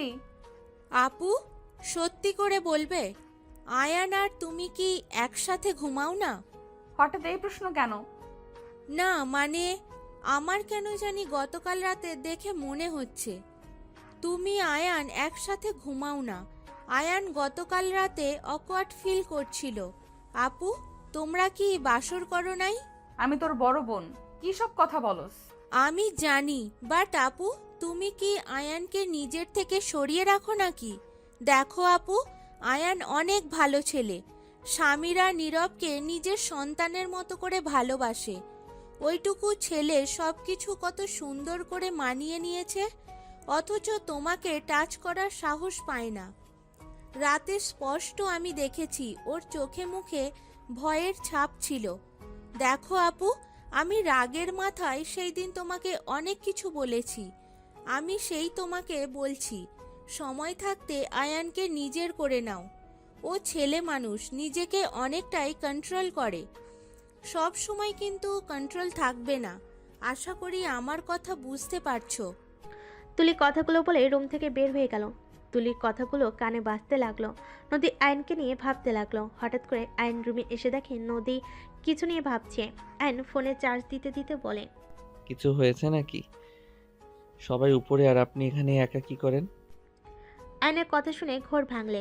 নদী খাট থেকে উঠে আয়নের কাছে গিয়ে আয়নের মাথার পিছনে ধরে ঠোঁট জোড়া এক করে ফেল। আয়নের ঠোঁট চকলেটের মতো খেতে শুরু করলো। আয়ন হা হয়ে গেল। আয়ন বুঝতে পারছে না কি করবে। আয়ন নদীকে সরিয়ে দিয়ে বলল, কি করছেন দেখেন, আমি ছেলে মানুষ। আপনি যদি এমন করেন আমি নিজেকে কন্ট্রোল করতে পারবো না, পরে আপনি নিজেই রেগে যাবেন। তোমাকে কন্ট্রোল করে রাখতে কে বলছে? আপনি তো আমাকে ভালোবাসেন না, আপনি তো আপনার এক্স হাজবেন্ডকে ভালোবাসেন। আমি কাউকে ভালোবাসি না, এই তো তোমার ভুল ধারণা। আমি ভেবেছিলাম তুমি আমার বয়সে ছোট, তাই আমি তোমাকে দূরে দূরে রাখছি। আর আমরা যখন স্বামী স্ত্রী, সেখানে আমার মনে হয় না তোমাকে দূরে রাখা ঠিক হচ্ছে। আয়ান, তুমি কি আমাকে পছন্দ করো নাকি না? যদি না করো তাহলে আমাকে বলে দিতে পারো। আমি চাই না তুমি আমাকে দয়া করো। আমি আপনাকে দয়া করছি না। প্রথমে আমার টাকার দরকার ছিল আর আপনাকে প্রোটেকশন দেওয়ার দরকার ছিল, তাই আমি আপনাকে বিয়ে করেছি। কারণ আমি দেখেছি ডিভোর্সি মেয়েদের জীবনটা কত কষ্টের হয়, যে কারণে আমি আপনার আশেপাশে থাকার চেষ্টা করছি। বাট এখন আমার মনে হয় আমি হয়তো আপনাকে ভালোবেসে ফেলেছি। হয়তো স্বামী স্ত্রী পবিত্র সম্পর্কের জন্য হয়তো আল্লাহ আপনার প্রতি আমার ভালোবাসা সৃষ্টি করে দিয়েছে। তার মানে তুমি আমাকে ভালোবাসো, তাহলে আগে কেন বলো নাই? আপনি যদি থাপ্পড় মেরে দিতেন বা রিজেক্ট করতেন তাহলে মনটা ভেঙে গোড়াগোড়া হয়ে যেত। আয়নের কথা বলার স্টাইল দেখে নদী ফিক করে হেসে দিল। আয়ন মুগ্ধ নয়নে তাকিয়ে বলল, আপনার হাসিটা অনেক সুন্দর, মন চায় সব সময় দেখতে। তাই না ফাজিল একটা? দেখি আমাকে জড়িয়ে ধরতে পারো কিনা। নদীর কথা শুনে আয়ন তাড়াতাড়ি করে গিয়ে নদীকে শক্ত করে জড়িয়ে ধরে। নদী আয়নের কানে হালকা করে কামড় দিলে আয়ন দুষ্টামি করে নদীর ঠোঁট জোড়া নিজের দখলে নিয়ে নিল। নদীর কোমরটা নিজের সাথে শক্ত করে জড়িয়ে ধরল। নদীর ঠোঁট ছেড়ে গলায় কিস করতে যাবে, সাথে সাথে দরজা খুলে সাথে সাথে আয়ন নদীকে ছেড়ে দিল। ঘুরে তাকাতে নদীর কাজিনরা বলে ওঠে, সরি সরি, আমরা কিছু দেখি নাই, আমরা অন্ধ। আফা কোনো দিক দরজা। কথাগুলো বলে হাসতে লাগলো। নদী আয়ন লজ্জায় লাল হয়ে যেতে লাগলো। ওর কাজিনরা হেসে ভিতরে ঢুকলো। আয়ন তাড়াতাড়ি করে রুম থেকে বের হয়ে গেল। ছাদে গেলে নীরব সবার সামনে বসে বলে, মামা তোমার ঠোঁটে লিপস্টিকের মতো লাগছে, এটা কিভাবে লাগালো? নীরবের কথা শুনে আয়ন লজ্জা পেয়ে গেল। সবাই মিটিমিটি হাসতে লাগলো। আয়ন তাড়াতাড়ি করে মুছতে লাগলো। নদীকে ধরে ওর কাজিনরা নিয়ে আসতে লাগলো। একটা মেয়ে বলে, তুমি বুঝবে, নীরব বড় হও। নদীকে লজ্জা পেতে দেখে রায়হানের রাগ হতে লাগলো। রায়হান বলে ওঠে, বেহার দল একটা। কথাটা বলে নিচে চলে গেল। সামিরা কানে হেডফোন দিয়ে থাকলো। নীরব নদীর কাছে গিয়ে বসলো। সবাই নিচে চলে গেল। নিচে গিয়ে গান বাজনা করতে লাগলো। আয়নকে ধাক্কা দিয়ে মধ্যে পাঠিয়ে বলে, দুলাভাই অনেকক্ষণ বসে থাকছেন, এবার নাচেন। আমি তো পারি না। তোমাকে তো অনুষ্ঠানে নাচতে দেখেছিলাম। দেখ, বউ নাকি শত্রু বুঝি না। আয়নের কথা শুনে সবাই হাসতে লাগলো। নদী হেসে বলে, বউ ও শত্রুও নাচো এবার। ক্যামেরাম্যান হয়ে যাই আমি। আয়ন গান সিলেক্ট করে নাচতে শুরু করলো। আয়ন তুলিকে ইশারা করলে তুলি উঠে আয়নের সাথে নাচতে শুরু করলো। সবাই হা করে তাকিয়ে আছে। আয়ন লাস্টের দিকে নদীকে তুলে নাচাতে লাগলো।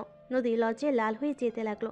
সামিরা বলল, আমু নাচো, লজ্জা পাও কেন? নদী আয়নকে ধাক্কা দিয়ে নাচতে শুরু করলো। আয়ন মুগ্ধ নয়নে তাকিয়ে নাচ দেখতে লাগলো। নদীর কোমর থেকে শাড়ি খুলে যাবে, সাথে সাথে আয়ন নদীকে কোলে তুলে নিল। এই পাগল কি করছো, নামাও। আয়ন কিছু না বলে ওইখান থেকে সরে সামিরার কাছে গিয়ে নামিয়ে দিয়ে বলল, সামিরা, তোমার আম্মু শাড়িটা ঠিক করে দিয়ে আসো। সামিরা নদীর কোমরের শাড়ি ধরে নিয়ে গেল। অ্যান্ড সবার সাথে নাচ করতে লাগলো। সবাই অনেক আনন্দ করে। অনেক রাতে সবাই ঘুমাতে চলে গেল। অ্যান্ড নদীর কাজিনদের সাথে সাথে আড্ডা দিতে লাগলো। নদী বারবার কল দিলে অ্যান্ড রিসিভ করলে। কি ব্যাপার, রুমে আসছো না কেন? আজকে ছাদে ঘুমাবো, ভাইয়ারা সব এখানে থাকতে বলছে। আচ্ছা, সমস্যা হলে চলে এসো। আচ্ছা। অ্যান্ড কল কেটে দিল। অ্যান্ড সবার সাথে আড্ডা দিতে লাগলো। সবাই আড্ডা দেওয়ার শেষে ঘুমিয়ে পড়লো। সকালে আয়নের ঘুম ভাঙলো নীরবে ডাকে। আয়ন উঠে হাই তুলে নীরবকে কোলে বসিয়ে পড়ল।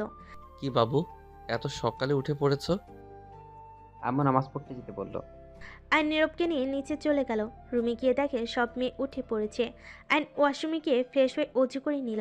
ওয়াশরুম থেকে বের হলে নীরব অজু করে বের হয়ে আয়নের হাত ধরে চলে গেল। আয়ন নীরব নামাজ পড়ে এসে সবার সাথে আড্ডা দিতে লাগলো। নদী আয়নকে দূর থেকে দেখে চোখে চোখ রাখতে লাগলো। আয়ন সবার সাথে আড্ডা দিয়ে দুপুরের দিকে নীরব আয়ন রুমে গিয়ে গোসল করে রেডি হয়ে নিল।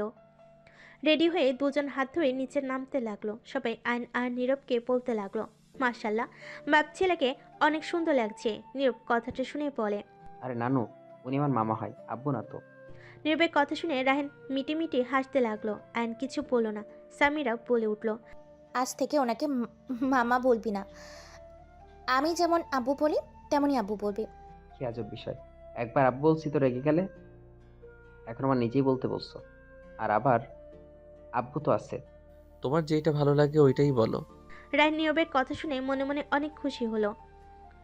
আইন ওইসবকে পাত্তা না দিয়ে চলে গেল। সেদিন সবার সাথে আনন্দ করে বিয়ে পড়ানোর সময় সবাই অনেক এনজয় করতে লাগলো। নদী এসে আয়নের পাশে দাঁড়ালো। আয়নের হাতে হাত রাখলে আইন বারবার সরিয়ে দিতে লাগলো। নদী বারবার হাত ধরে আইন রেগে যে কিছু বলতে যাবে, দেখে একটা অন্য কেউ না, নদী। আইন মিষ্টি করে হাসিতে হাত শক্ত করে ধরলে নদী বলল, এতক্ষণ না সরিয়ে দিলে এখন আবার ধরলে কেন? ছাড়ো।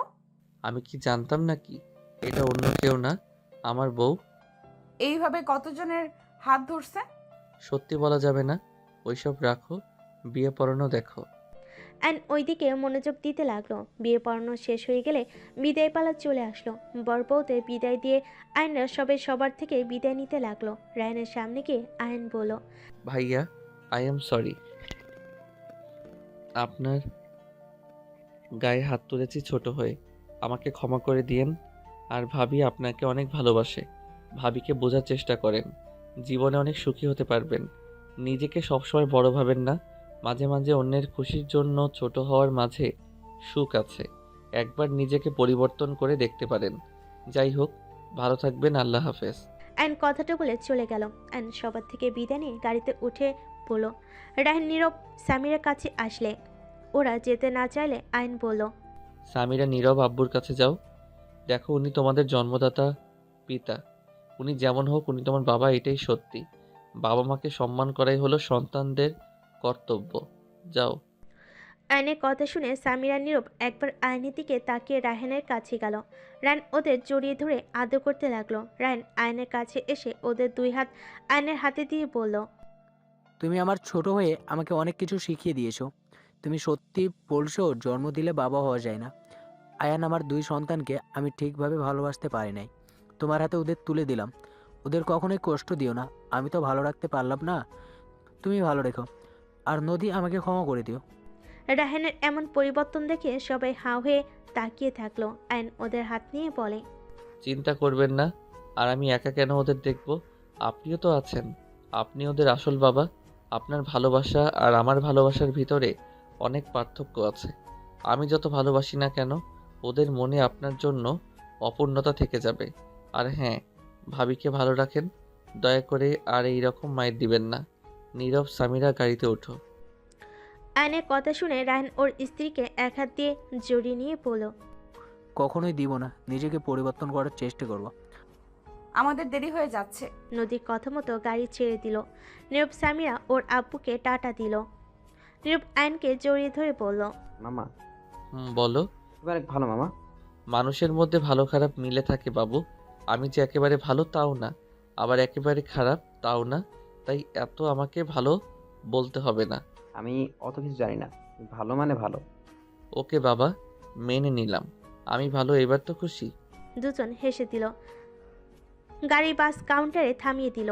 আয়নরা সব বাসে উঠে পড়ল। নীরব ওর নানুর কাছে গিয়ে বসে। সামিরা তুলের কাছে আয়ন নদী একসাথে বসলো। 1 ঘন্টা পর নদীর ঘুম আসলে আয়ন নদীকে এক হাত দিয়ে জড়িয়ে নিল। সারা রাত আয়ন জেগে থাকলো। সকাল 10টার দিকে বাস থেকে নামলো। ড্রাইভার গাড়ি নিয়ে আসলে সবাই বাসে চলে গেল। আয়ন সিএনজি দিয়ে ওর আম্মুর কবর দেখতে চলে গেল। আয়ন ওর আম্মুর কবর জিয়ারত করে ওইখান থেকে বের হয়ে চলে গেল। আয়ন বাসে গিয়ে ফ্রেশ হয়ে ঘুমিয়ে গেল। দুপুরে নদী অফিস থেকে এসে দেখে আয়ন ঘুমোচ্ছে। নদী ড্রেস চেঞ্জ করে আয়নের বুকে মাথা দিয়ে ঘুমিয়ে গেল। বিকেলে ঘুম ভাঙলে আয়ন নদীকে বুকে উপরে দেখে মুচকি হাসি দিল। নদীর কপালে ভালোবাসার স্পর্শ এঁকে দিল। সাথে সাথে নদী আয়নের টোটে কিস দিয়ে তাড়াতাড়ি করে বুকে মুখ লুকালো। নদীর কাণ্ড দেখে আয়ন খিলখিল করে হাসতে শুরু করলো। নদীকে নিচে ফেলে দুহাত খাটের সাথে চেপে ধরে পড়ল। আপনি তো ঘুমাইছেন, ঘুমান, আমি তাহলে আপনাকে আদর করি। ঘুমন্ত মানুষটা টের পাবে না। নদী মিটিমিটি হেসে মাথা নেড়ে হ্যাঁ সূচক দিল। আয়ন হাসতে লাগলো। আয়ন নদীর হাত ছেড়ে দিয়ে পেটের উপর থেকে শাড়ি সরিয়ে পেটে হালকা করে কামড় দিল। নদী আয়নের মাথা পেটের সাথে খামচি দিয়ে ধরল। নদী আয়নের হাত ধরে বলল। কি হলো? ঘুমন্ত মানুষ মাথা কেমনে ধরে? নদী চোখ বন্ধ করে বলে, জানি না তো, আমি তো ঘুমিয়ে আছি। ও আচ্ছা, ঘুমিয়ে আছেন তাই না? আয়ন নদীর শাড়ি এক টান দিয়ে সরিয়ে ফেল। নদীর সাথে সাথে চোখ খুলে লজ্জায় লাল হয়ে যেতে লাগলো। আয়ন ঝাঁপিয়ে পড়লো। নদী সরিয়ে দেওয়ার চেষ্টা করতে লাগলো। আয়ন হাত দুইটা খাটের সাথে চেপে ধরে আদর করতে লাগলো। নদী আয়নের সাথে পাল্লা করে আদর করতে লাগলো। 2 বছর পর আয়ন কলেজ থেকে বাসে আসলে দেখে সবাই মিষ্টিমুখ করছে। সবাইকে খুশি দেখে আয়ন সোফায় বসে সামিরার কোলে মাথা দিয়ে শুয়ে পড়ে পড়ল। কি ব্যাপার পিচ্ছি আম্মুজান, এত খুশি কেন আপনারা? সামিরা মাথায় হাত বুলিয়ে দিতে দিতে বলে, আব্বু গুড নিউজ আছে। কি গুড নিউজ? সামিরা কিছু বলতে যাবে, কলিং বেল বেজে উঠলে নীরবকে খুলে দিল। দেখে রায়হান তার স্ত্রী, নদীর মামারা, খালামণি সবাই এসেছে। নীরবকে দেখে রায়হান বুকে টেনে নিল। রায়হান ভিতরে এসে সামিরার কোলে মাথা দিয়ে আয়নকে শুয়ে থাকতে দেখে কিছুটা খারাপ লাগলো, বাট সেটা প্রকাশ করলো না। সামিরা সবাইকে দেখে বলে, ছোট আম্মু, নানু, খালামণি সবাই তোমরা কেমন আছো? আয়ন সামিরার কথা শুনে সাথে সাথে সোফা থেকে উঠে ব্যাগ কাঁধে তুলে নিয়ে পড়ল। আসসালামু আলাইকুম, সবাই কেমন আছেন? আয়নের সালামের উত্তর নিয়ে সবাই কুশল বিনিময় করলো। আয়ন সবাইকে বসতে দিয়ে নদীর আম্মুকে ডাকতে লাগলো। আম্মু কই আপনি? দেখেন কারা এসেছে। আয়নের কণ্ঠ শুনে নদী তুলি নদীর আম্মু ওপর থেকে 3 জন নেমে এসে সবাইকে দেখে জড়িয়ে ধরতে লাগলো। নদীর আম্মু বলে, তোমরা শেষমেশ আসলে? কবে থেকে বলছি সবাই ঘুরে যাও। একজন বলে উঠল, ছুটি পায় না, এবার সবাই একসাথে প্ল্যান করে চলে আসলাম। দুলাভাই কই? ও অফিসে গেছে। নদীর আম্মুর কথা শুনে নদীর খালামণি বলে, নদী অফিসে যাস নাই? না, ওকে নিয়ে হসপিটালে গেছিলাম, সেখান তাই আর যেতে দেয়নি। সবাই অবাক হয়ে তাকলো। তুলি সবাইকে বলল, আরে খারাপ কোনো খবর নাই, খুশির খবর আছে। বউ ডাক্তার কি বললো? তোমার কি হয়েছে? পরে বলবো, যাও ফ্রেশ হয়ে নাও। আগে বলো কি হয়েছে, না হইলে যাব না। বলবো না, যাও তো। না বললে আম্মু বলবে। আম্মু, ওনার কি হয়েছে? সবাই আগ্রহ নিয়ে অপেক্ষা করতে লাগলো। নদীর আম্মু হেসে বলল, নদী প্রেগনেন্ট। আমরা তো ভয় পেয়ে গেছিলাম, অন্য কিছু হয় নাকি। এটা কোন রোগ? আয়নের কথা শুনে সবাই হা করে তাকালো আয়নের দিকে। আয়ন নিজে বুঝতে সাথে সাথে জিভে কামড় দিয়ে নদীর কাছে গিয়ে নদীকে কোলে তুলে নিয়ে ঘুরতে লাগলো। সবাই হাসতে শুরু করলো। নদী বলে, এই ফাজিল, কি শুরু করছো? ছাড়ো আমাকে। ফাজিল, ছাড়বে নাকি শাস্তির ব্যবস্থা করব? ছাড়বো না, শাস্তি দিতে পারবে না। আমি তোমাকে ছেড়ে অন্য কোথাও যামই না। আয়ান নামাও, বড়দের সামনে লজ্জা করে না নাকি? আয়ন সাথে সাথে নামিয়ে দিয়ে মাথায় হালকা চুল টেনে লজ্জায় দৌড়ে রুমে চলে গেল। নদীকে সবাই কংগ্রেস জানাতে লাগলো। রায়হান নদীকে কংগ্রেস জানালে নদী ধন্যবাদ দিল। সবাইকে রুমে যেতে বলল। নদী সামিরাকে বলল, সামিরা, তোর আব্বুর জন্য খাবার নিয়ে যা, আর বলবি কোচিং যেন যায়, না হইলে খবর আছে। আম্মু আজকে আমি যাব না। 2 জন যাবে, না হইলে 2 জনের কপালে দুঃখ আছে। হ্যাঁ। নদীর আম্মু আয়নের খাবার দিলে সামিরা খাবার নিয়ে রুমে গেল। আয়ন গোসল করে রুমে আসলে সামিরকে মন খারাপ করতে দেখে আয়ন বলল, কি ব্যাপার আম্মু, বাবু হওয়াতে তুমি খুশি না? না হইলে তোমার আম্মুকে বলো বাবু নষ্ট করে দিতে। আয়নের কথা শুনে সামিরা রেগে গিয়ে বলে, উফ আপু, বেশি বুঝবে না তো, আমাদের নতুন ভাই বোন আসবে, আমরা খুশি কেন হব না? আর একবার এসব বললি না খবর আছে। তাহলে মন খারাপ কেন? আমাদের 2 জনকে কোচিং যেতে হবে, আজকে যেতে চাচ্ছি না। আমারও যেতে ইচ্ছে করছে না। একটা আইডিয়া আছে। কি? 2 জন যাব, পরে 30 মিনিট থেকে এসে বলবো ম্যাম অসুস্থ, তাই আমাদের ছুটি দিয়েছে। ওকে আপু, তুমি খেয়ে নাও, আমি রেডি হয়ে নিই। সামিরা চলে গেল। আয়ন খাবার খেয়ে রেডি হয়ে নিল। আর নিচে গেলে সবাই বলে, কি ব্যাপার জামাই বাবা, কোথায় যাবে? কোচিং যাব। আয়নের কথা বলতে বলতে সামিরা এসে বলে, আপু চলো। দুজন সবার থেকে বিদায় নিয়ে বাইক নিয়ে বের হয়ে গেল। 30 মিনিট লেকের পাড়ে গিয়ে দুজন ফুচকা, ঝালমুড়ি সব কিছু বসে থেকে খেতে লাগলো। খাওয়া শেষ করে বাসায় চলে গেল। নদী 2 জনকে দেখে বলল, কি ব্যাপার, এত তাড়াতাড়ি 2 জন কই থেকে আসলেন? আসলে বউ, ম্যাম অসুস্থ, তাই আমরা তার সেবা করে ফিরে আসলাম। বিশ্বাস না হইলে সামিরাকে জিজ্ঞেস করো। হ্যাঁ আম্মু। নদী রেগে বলল। বদমাইশ, দুইজন বাপ বেটি কি শুরু করছস? দুইজন চোর কোথাকার, দুইজনে হাত মানি দেওয়া বন্ধ। চোরগুলো ম্যাম আমাকে কল দিয়ে বলছে দুইজন কেউ ওখানে যাও নাই, আর মিথ্যুক বলে ম্যাম অসুস্থ।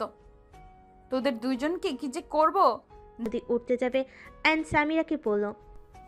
সামিরা, পালাও। দুজন দৌড়ে বাসা থেকে পালিয়ে গেল। সবে ওদের কাণ্ড দেখে খিলখিল করে হাসতে লাগলো। নীরব বলে, দেখছো আম্মু আব্বু আপুর থেকে আমি অনেক ভালো। জীবনে বাচ্চা পোলাপাইনকে বিয়ে করে ভুল করছি, বাচ্চাদের কি সামলাবো, ওকে সামলানো কঠিন হয়ে যাচ্ছে। এই তুলি, দুজনকে বাসায় ঢুকতে দিবি না। হা হা হা, তুই এত ভাব নিস না, নিজেও আগে পাড়া চোর ছিলি। কথাগুলো বলে রায়ান হাসতে লাগলো। নদী হেসে ফেল। কিছুক্ষণ পর ম্যামের কল আসলে রিসিভ করে বলে, নদী ওরা দুজন চলে এসেছে। আচ্ছা, দুইজনকে দেরি করে যাওয়ার জন্য লাঠিপেটা করেন। নদী কল কেটে দিল। এইদিকে আইন সামিরা পড়া শেষ করে সন্ধ্যায় বাসার ভিতর ঢুকে দুজন তাড়াতাড়ি করে রুমে চলে গেল। আইন রুমে গিয়ে দেখে নদী রুমে বসে আছে। নদী রাগী লুক নিয়ে তাকাতেই আইন কান ধরে উঠবস করতে লাগলো। নদী দাঁড়িয়ে গুনতে লাগলো। আইন আস্তে আস্তে উঠবস করতে করতে নদীর কাছে গিয়ে শক্ত করে জড়িয়ে ধরলো। নদী কিছু বলবে তার আগে আইন নদীর ঠোঁট নিজের দখলে নিয়ে নিল। নদীর মুখে মুচকি হাসি রেখা ফুটে উঠল।